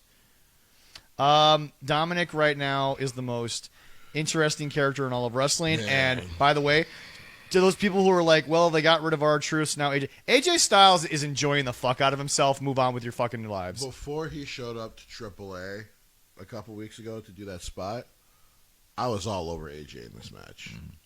I know. But Dominic now? No, I'm not so sure. But Jesse, I know we're trying to get out of here. People need to stop this narrative that, they're pigeonholing AJ into this comedy thing and he needs to go to AEW for a year. This is his last wrestling contract. Because the whole build has been Dominic won't fight him because he's quote unquote injured. Yeah. This whole build has been fucking brilliant. Also, by the way, it's what awesome. pisses me off, you people once again proving you never watched TNA. AJ was a dick in TNA once in a while. He really was. AJ fucked around a few times. Unfortunately, he was a funny dick. Yeah, exactly. But they did state, too, that the next AAA pay-per-view that Dominic's going to be on is going to be on YouTube, He too. will probably be the mega champion, which is going to be crazy. And people will look at me and say, they're taking over. I'm like, first of all, the name Mysterio is fucking beloved But in number Mexico. 2, did you not hear that fucking pop? He's a heel. Oh, yeah. They love him in But Mexico. They love him. They love him in Mexico. What, is that in September, right? Yes. It's Okay. coming up. No, August 16th. Oh, yeah. Triple oh, yeah. Mania. Oh, yeah. Okay, yeah, it's going to be. They announced during SummerSlam. I saw that Playing my show. it is going to be on YouTube. It'll be on YouTube, though, Yep. so you It guys is should going to watch be on it. You guys YouTube, should so we watch can it. watch Yeah, on YouTube like before, and I loved it. It was great. Next up. All right, it's the 6-pack TLC match for the tag team championship. I don't care. It's going to be chaos. I'm going to Listen, love it. it's going to be fun. It's going to be so probably much gonna go fun. 40 minutes. Hurry up, Leroy. Let's go. It'll be the Wyatts. And last, all right, Jesse would have. Jesse was never going to pick anyone then different. It's Street Fight for the WWE Championship. Cena with the heel babyface turn now on Friday. I don't know. They have acknowledged it was a bad idea. They haven't publicly told Dwayne to go fuck himself. I'm not completely sold Dwayne won't be here tonight. Really? You never know. Because he literally posted on Instagram 2 days ago, oh, my calendar's technically free for Sunday. So he literally might be He also didn't tell us about the Hawaii thing until after WrestleMania, so fuck Dwayne. So, no, in my personal opinion, I think that they are publicly, because they've already said it about Travis, they have publicly said Dwayne fucked up, but we're not going to say the exact words because he's on the board, and the Cena thing was a bad idea. Next week, we're going to go into... Unreal more because we got to get into that story. That's just wild. Yep. I got to finish watching the whole thing Unreal. Thank you all so very much. We will see you guys all next week. We thank you guys for putting up with the fact that we couldn't do it this next week. We don't have any real plans to not be here for at least the next 3-4 weeks together. Thank you all so very much and have a wonderful, wonderful day. Bye bye.